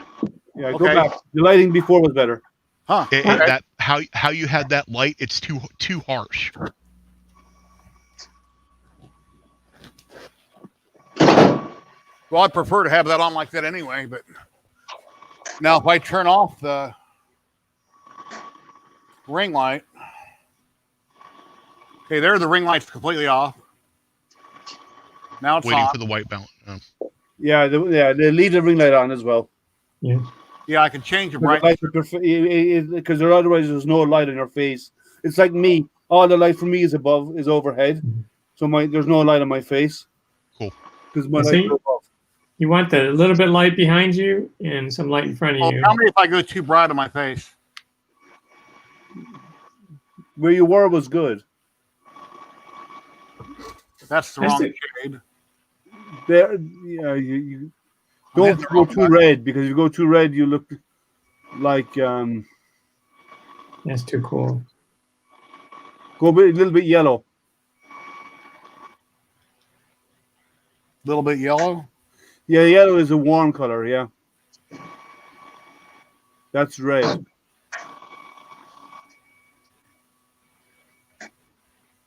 There. That's closer to natural. Yeah. All right, I'll leave that there then. But I think it raises the production quality of like your whole thing just up just a little notch, in my opinion. It's subjective, but it's good lighting. Like as I said, when I do mine, I said I have studio lights. I have lights here, and I have lights around to light up my background and stuff like that. So, and then I have a light over here that actually, but it's a yellowish light. The others are white, but the yellow light that shines on my face over here, at face level. So, and that's why the lighting looks good on when I do those shows. Yeah, normally I got a big box light, for studio light, and it's cardboard off and about a foot square in the middle. It has a light that normally shines down on me, but it lights up everything around me. So then I started using this ring light, and I've got my camera mounted in the ring light right behind it. Yeah, I use 4 when I'm doing my interviews here. I have 4 lights, 1 overhead hanging here, the face light, and then I have 2 bright ones over here that light up all behind me. Okay, I have and me somewhat as well. No lights. Hey guys, let me ask a question. There's a gentleman in the chat. His name is Chris Travis. Yep. And he says they have to use cream on their dog's feet. So what he's talking about, it's called Musher's Secret, and it protects the pads from de-icer and salt and things of that nature. That's cool. And makes it so they don't freeze. We were talking about that because you mentioned the fact that his paws got cold and he hops into your chair. Yeah. We, for our service dogs, we use rough wear boots with the vibrant soles on them, which is the rubber like on normal people's shoes. Yeah, actually, as a service dog owner, I can get you a discount on those. Not much of one, but it's still a discount. Or anything that makes it easier for him. Yeah. So if you have to worry about glass or anything, cold weather dogs. So no, they're not. The boots would probably help him, but you'll probably also watch him for an hour or two do the whole, lift a paw and shake it thing. Yeah. Booty dance. I hate when I go to the grocery store or Home Depot or Lowe's and people bring in their non-service dogs with them. Oh, it's my comfort dog. And they just want to walk their dogs in the damn store. And that really pisses me off. Especially ESAs do not have public access rights. And I commonly have to go to store managers and show them the ADA laws. As long as the dogs aren't barking, I'm generally cool with it. Because I have gone to the doctor's office and I've left Brody at home, and there are people in there with, doesn't matter if it's from a dog this big or a dog this big, and it's not a service dog. Yeah, it's just because they didn't want to leave their dog at home because they didn't go running around all day. Yeah. But that dog is not doing them any good. It's not helping them out in any single way. My dog is my second son. He's my best friend. Okay, I sit in this house alone every single day, staring at 4 walls. The only time I leave is when I go to the doctor's office, and every once in a while to the grocery store. So I can have some companionship. Yeah, I take issue with what you just said. You're going to be sitting in your house all day long. You missed one thing: staring at your first layer going down. Come on, let's admit it. Yes, yeah. Okay, William. Yeah, you're right. Yeah. Ethan has sensory issues, and William, he really hates that because when I sit, I got 5 printers right now, and when I'm sitting in front of all of them, I'm staring at them, and I'm not paying no attention to him, then he's like getting pissed off, like, what's going on? So yeah, when I'm waiting for that first layer to go down, you're absolutely right. Marcus, what you were saying? Okay, so Ethan has sensory issues, and dogs barking really just he cannot stand it. Yeah. And service dogs are trained. I don't know any service dog that barks because that's like one of the first things they train them to do. So if their dogs aren't barking, I'm generally okay. A service dog is allowed to bark if it is doing an alert task. Right. Yes. Beyond that, if a dog in public, especially inside a public establishment like a store or a hotel, if you hear that dog growl or bark or show any form of aggression, it is no longer a service dog per the ADA. No, he's not. That is outright in the regulations.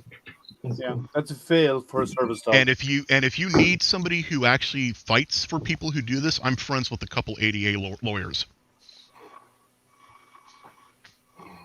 If somebody tries to hurt 3D print newbie, I sure hope his dog will growl, bark, and attack. Just attack, I'm sure. Yeah.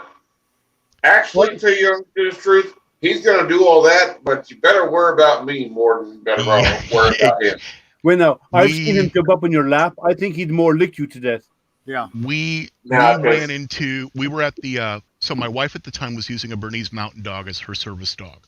And we went to the Rio Grande Hotel, the Rio Hotel in Vegas, to buy tickets to watch Penn and Teller. And while we were there, there was somebody with a husky mix in a service dog vest. Their dog saw my wife's dog and went ballistic to the point that I had to step in between to make sure that his dog wasn't going to attack her. So it probably wasn't a service dog because it wasn't trained right.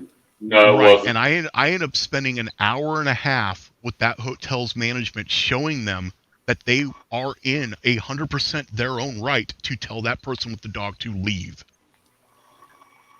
A couple years ago, Metro came out to my house, Metropolitan Police Department, in the middle of the night, and there was something going on in the house behind me, so they wanted through my garage to get in my backyard. And at the time, my black dog, which is kind of, she acts nuts and barks at everything, and she's hyper, was out back. And I said, well, hold on, officer, my dog is right outside my garage door. Let me grab her. Well, as soon as I opened the door, his police dog, was with him, and it wasn't, I don't think we had on the leash or not. I'm not sure if he had a leash or not at the time. But my dog ran right up in her face. And I'm thinking, oh my God, it's going to attack the police dog. The other dog is going to bite my dog. They're going to shoot it, something crazy. The police dog did not respond to my other dog acting all crazy at all. And I warned the officer, she doesn't bite, but here's what's going to happen. It was no issue, but I was afraid of the worst when I opened that door. And their dog did not respond to my dog freaking out, going nuts. It wasn't being aggressive, he was just hyper.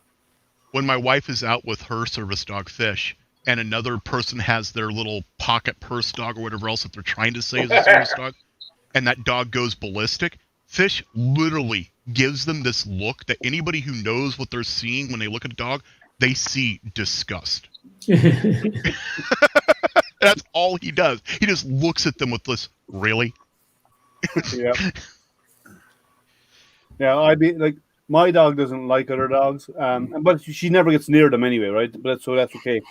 But when she's walking up and down, when I'm out walking her, other dogs bark at her, and she just throws them a dirty look and keeps walking.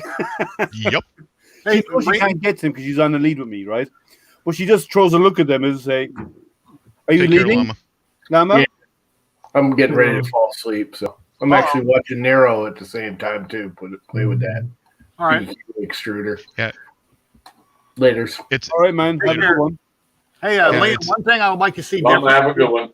If you did on your subject or on your setup, would be to bring your camera higher. I mean, I still want to see your backdrop, but I'm using my laptop. That's you got more real estate up here, and you're looking down at your camera. Is there any way you can level that out so you're looking? Yeah, I'm actually using my laptop camera, so I don't have a separate camera in here.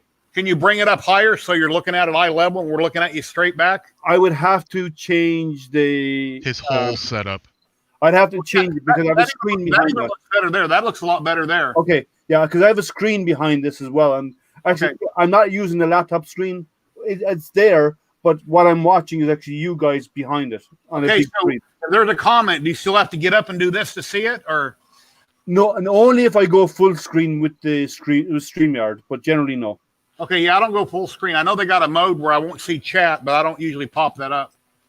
Yeah. Matter of fact, what button is it? It's in the corner here. Okay, I see it. Now I did it. Okay, now I got it full screen and I can only watch YouTube, right?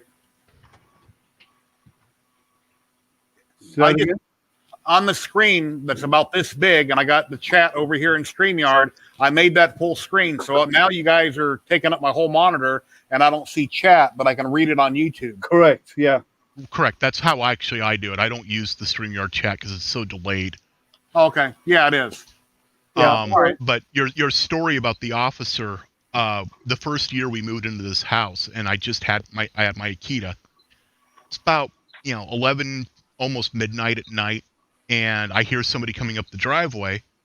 So I grab my pistol and I'm standing at the door, and this guy holding a flashlight comes up to my door, knocks on it. I open up the door. oh, it's the local sheriff. He's doing a wellness check on somebody down the road from us, wondering if we've ever seen them and everything else. He saw me with my gun in hand, and Oh, wow. he didn't really care about it. We're rural. That's expected. But then he went into a full panic because that's when he realized my Akita was standing right behind me, just looking at him. In the shadows, making no noise, nothing. Yeah, he quickly jumped off. He backed off my front porch real quick, and now he calls us before he comes over.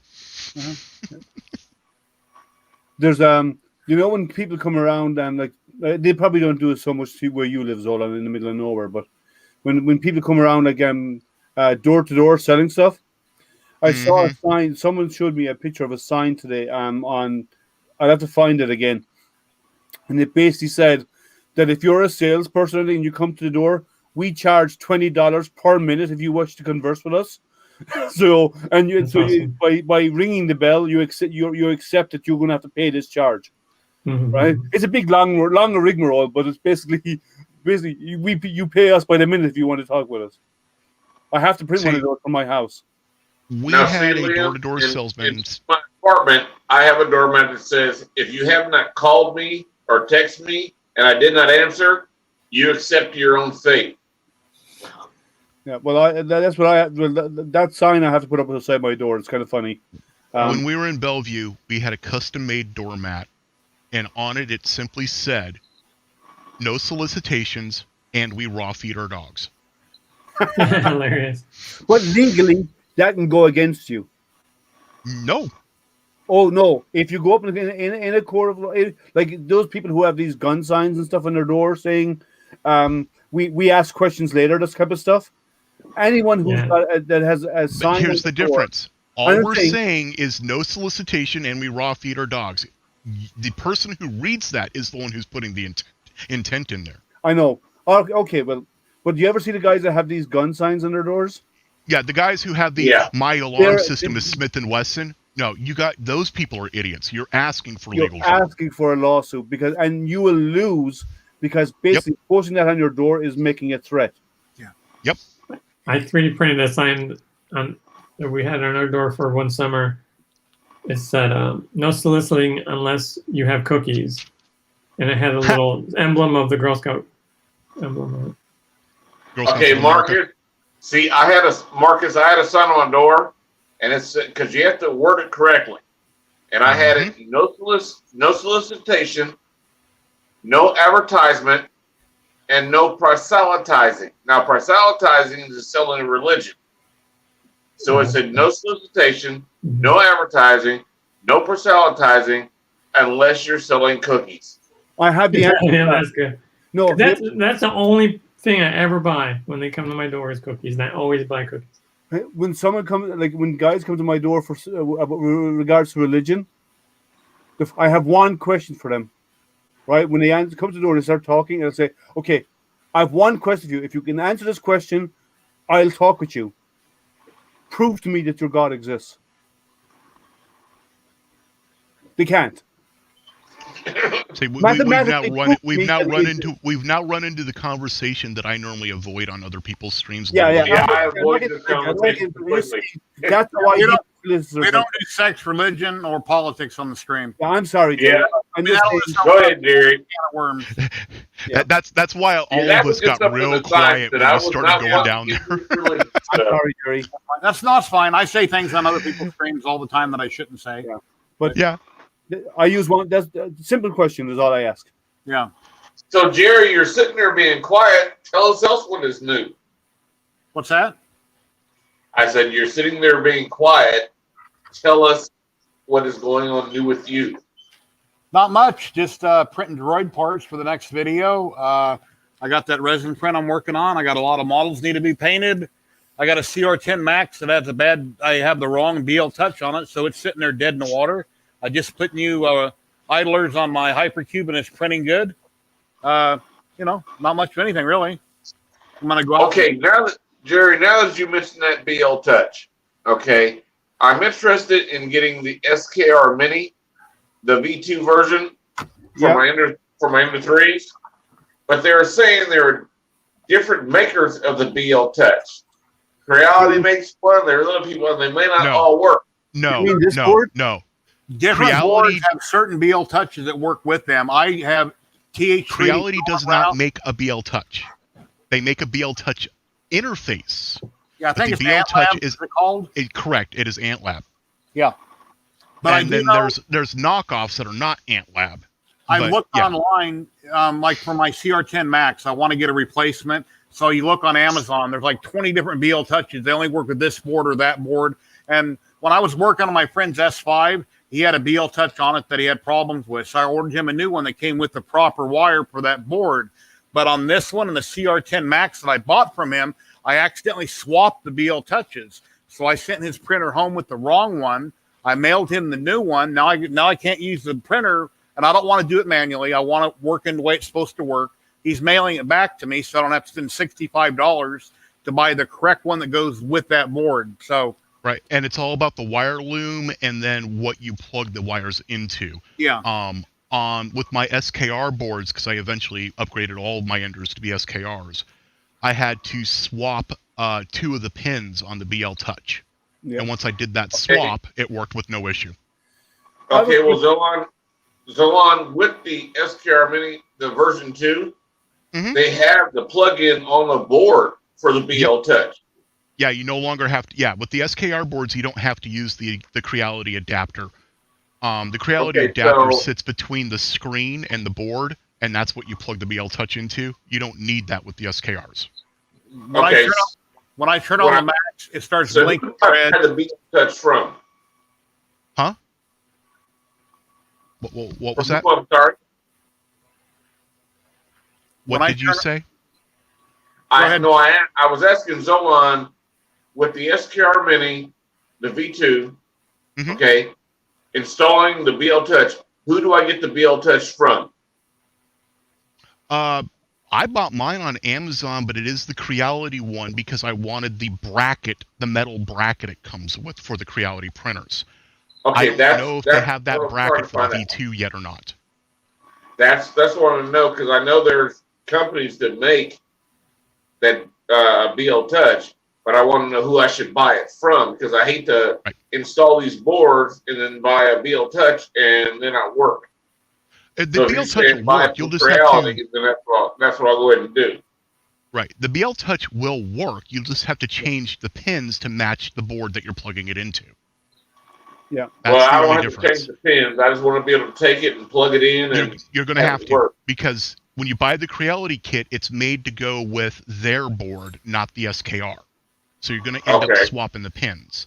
The reason why I buy the Creality one, again, as I said, is because I wanted that metal bracket to bolt it to. Okay.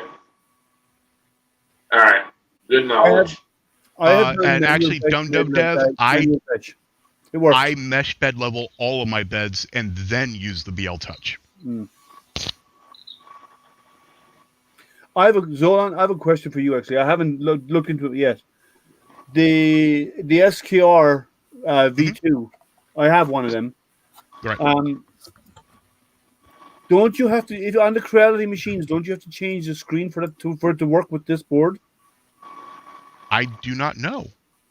I thought there was an incompatibility with the screens because I don't have the minis. I'm running SKR V13 and 14s. Yeah, this is a V2. I have but that's a mini V2. Yeah. I don't, the mini dip and the mini V1 and the mini V2, the only experience I have with them is helping people get their firmware working. Has Chris Riley done any videos on them? Yeah, Chris Riley's got a bunch of videos on it, as well as teaching tech. Yeah, I'll go check the Michael. I usually check both those guys when I'm looking for something that has to do with SKR. Yeah. As I said, I have a board. I haven't used it yet. I was given one. I won it off one of their streams. I haven't decided what printer to put on. Part of me is thinking about putting it onto my SVO1, which is basically a Creality machine, right? Yep. So I'm thinking of putting it onto the SVO1 and put a silent board in there. But I believe there's some changes needed to be made. I don't believe the screens are compatible, but I'll have to double check. So yes, if you do manual bed leveling, but manual mesh bed leveling, you technically don't need an ABL at that point. The reason why I run an ABL is because I constantly change out what my build surface is. I'm going from a plate to glass to bamboo to cloth. The BL Touch makes it so I don't have to futz with anything when I do that.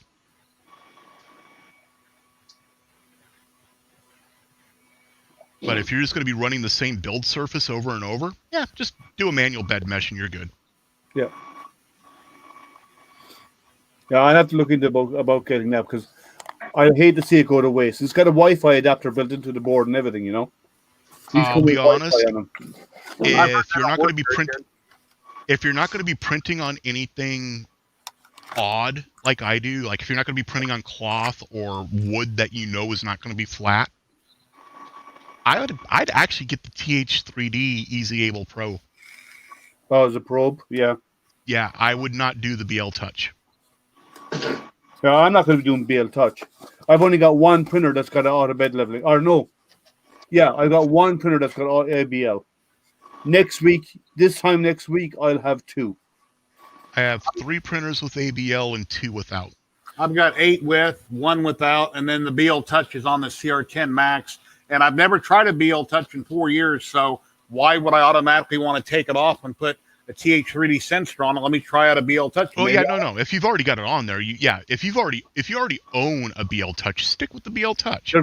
If you want to be able to, but again, if you want to be able to print on things that aren't necessarily, the same thing, yeah, that's where the BL Touch comes in. The TH3D works great with glass and everything else, but when I slapped down a piece of bamboo, it didn't work at all. Yeah, because of the capacitance, yeah. Now, what do you mean bamboo? You're trying to print on? I don't understand what you're printing on. I am literally printing TPU and PETG onto wood. Okay. And what I'm doing it because I'm sending it to somebody who's going to use it as a template for doing cutouts. We say you're doing it on bamboo, so bamboo flooring. I'm not familiar with what you mean by bamboo. I mean a sheet of bamboo. Okay. I guess somebody took a bunch of pieces of bamboo, put them through a planer, joined them together, and now it's just a sheet of bamboo. Okay, I guess I've never seen it. I mean, I'm a Home Depot Lowe's guy. I don't remember seeing anything like that there. Oh, you're not going to get it at Home Depot. Yeah, you got to a specialty place. Right, but yeah, even then, you go to Home Depot and you buy yourself a sheet of MDF or standard plywood, and you can print directly on it. And if you sand it, and if you rough it with like a 300 grit, it'll actually bond with the wood. Okay. Yeah, next week, well, according to shipping, I will have, I'm getting a delivery of the eCube Maker 4-in-1 printer. You know the one that that was done at the, what's his name? What's his name? I'm glad it's not just me that has that problem. No. I'm horrible with names, that's why. He did a live stream last week, and it was the eCube Maker. Not Jim? Edutech? No, Edge of Tech, yeah. Jim, Edutech. Jim. So he did one, and he couldn't get it printing, but he figured out what it was after the fact. So I have one of those arriving. If the shipping really happens, it's already shipped. It's just stuck in China, but hopefully it's scheduled now to arrive next on Thursday of this week. So okay, that's kind of messed up, Liam, because I had an argument with Creality because of the 2 other printers that I just ordered. One came, the other one didn't. They shipped them both on the same shipping label, which they're not supposed to do. And they said everything in the USA and in Europe was stocked up because they're on their New Year's right now. Well, it's different. Mine is coming straight from the manufacturer to me, and it's been shipped direct. It's been shipped express. And when you buy most of what you buy when you're buying a Creality or whatever direct, if they have stock in country, they're supplying you from that, or they're shipping out of factory, but they may not do express delivery. It depends on how they ship it. So mine was an express delivery, but it got stuck for a week because of Chinese New Year and the port's been shut down. But now that the ports are opened up again, that the Chinese New Year day is gone, and the ports are starting to open up again, stuff is starting to flow again. So they've scheduled a new date for me. It should have arrived last week, but because of New Year, it didn't happen. So they're saying it'll arrive this Thursday. Yeah, Zolan, you wouldn't heat the bed on wood, obviously, no? Actually, yes, but not to the same temperatures. So when I'm doing like the 1/8-inch thick wood that I'm printing on, I heat. So if I'm doing like PLA or PETG, I would normally heat my bed to 50, 60 C. In this case, I heat it to 40 C, and then I let it sit there for a good 5 minutes before I start printing. How thick is the material? 1/8 of an inch, 1/4 of an inch? 1/8 of an inch or less. I don't ever do anything thicker than that. And the reason why I do that is it opens up the pores in the wood so the plastic can bond to it better. Would you not think marking it with a laser than plastic would be better? Probably. Okay. I was just having fun. I was experimenting. Kind of like printing TPU onto neoprene. That was something else I was trying out. Well, yeah, if you don't try different things, we'll never know. It's like that lady and guy that did the video on Twitter where she took a CD, a round plastic CD, they heated it with a little propane torch. She blew through it. It was like a plastic bag blowing across the room. I was like, what the hell is that? Yep. The plastic is crazy. We used to do that. Yeah, we used to do that in the 90s. What was I? And my brain just glitched. This is the problem with COVID.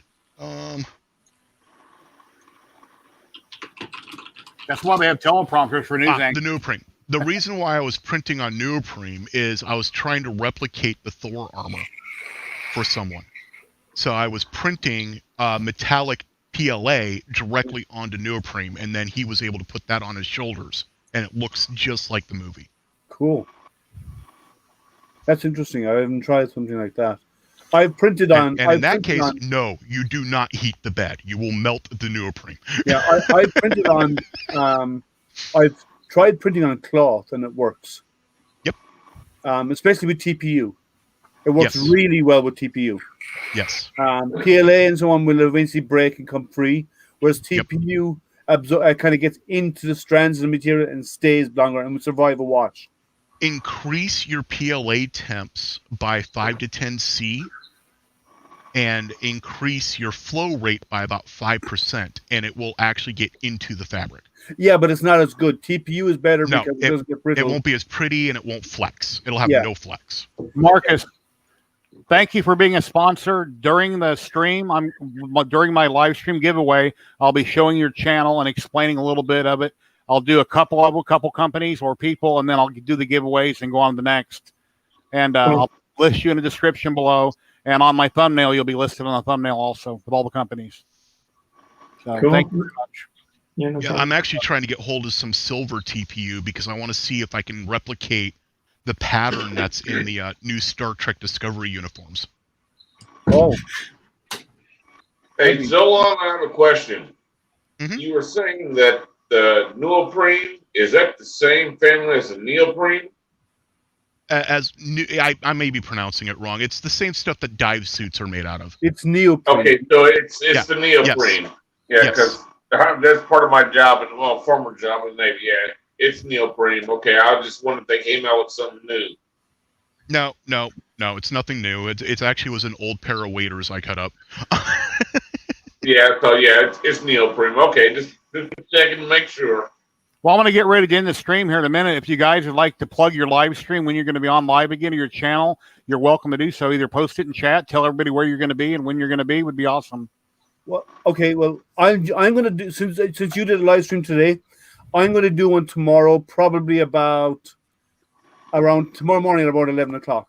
My channel is Astro Printer, and my Google is talking to you. Well, that was so Astro Printer tomorrow morning about 11 a.m. Or so EST. I'm going to do a hangout like this. So if anyone wants to come along, join, you're more than welcome to do so. That'll be awesome. Liam, I'll be there. See you then. You're in a hot seat. Yep. Well, my son, Ethan, he's a maker. His content is great for kids if you have kids. But his channel, it's a YouTube channel called Ethan Makes. That's all I got. Okay, well, Jerry, you guys know me. I don't have a channel. Just a second. Let's see here. Zolan's Shop of Wonders is my primary maker channel. When I'm going to be live again. Normally I do a live Monday nights after Edutech, but I'm not going to be able to this week because my area is still not set up. Otherwise, I do these random hangouts. You know, people let me know that they're doing one and I jump in. And my other channel that it just started is called FPV, as in First Person View, Junkyard. And that is where I'm putting all of my drone flights. Oh, cool. Awesome. Thank you. Here we go. Anything you'd like to say to everybody? Me, Milan. I don't have a channel, but one will be starting soon, and it will be MMB, which is Milan and Brody, and we will have our own channel starting soon. That'll be awesome. Following right behind Jerry. Awesome. Make sure you let us know when you start that so we can start following you. Most definitely. Thank you, Lance, for asking. Oh, yes. Yeah. Yeah, and I'll be, I'll have a, oh boy, I'm having a brain fart here. Chewy. I'm having Chewy on. He used to be a DJ. He's a maker. He's doing a lot of lithopanes and a lot of work. He'll be on Tuesday night at 5 o'clock Pacific. I'll have him on for 1 hour. And then I'll be back on Friday with Tripod Garage, and Sam the Real Apprentice will be on Friday at 5 or 6. I forget when I posted that, but that's on Friday. So anyway, everybody here on screen, thank you very much. I'm going to bleep you guys all out. And if you want to hang out afterwards for a minute, I'll be right back. And so thank you very much, guys, for coming. Always. I'll be here, Jerry. I don't know how I'm supposed to hang out, though, but I'll be here. Oh, boy. Yeah, that was cool. We went almost 4 hours again. I thank everybody for hanging out and coming and watching. Everybody in chat, thank you very much. If you'd like some cool discounts, they're down below in the description. And like I say, I'll be back Tuesday. I'll be back on Friday. Please like and subscribe. Check out all these other guys' channels. They got a lot of great content. And thank you very much. Thank you very much, everybody. And let me find the right button here. Let's see where we go. I didn't have this already set up. But yeah, happy printing and take care, everybody. Thank you.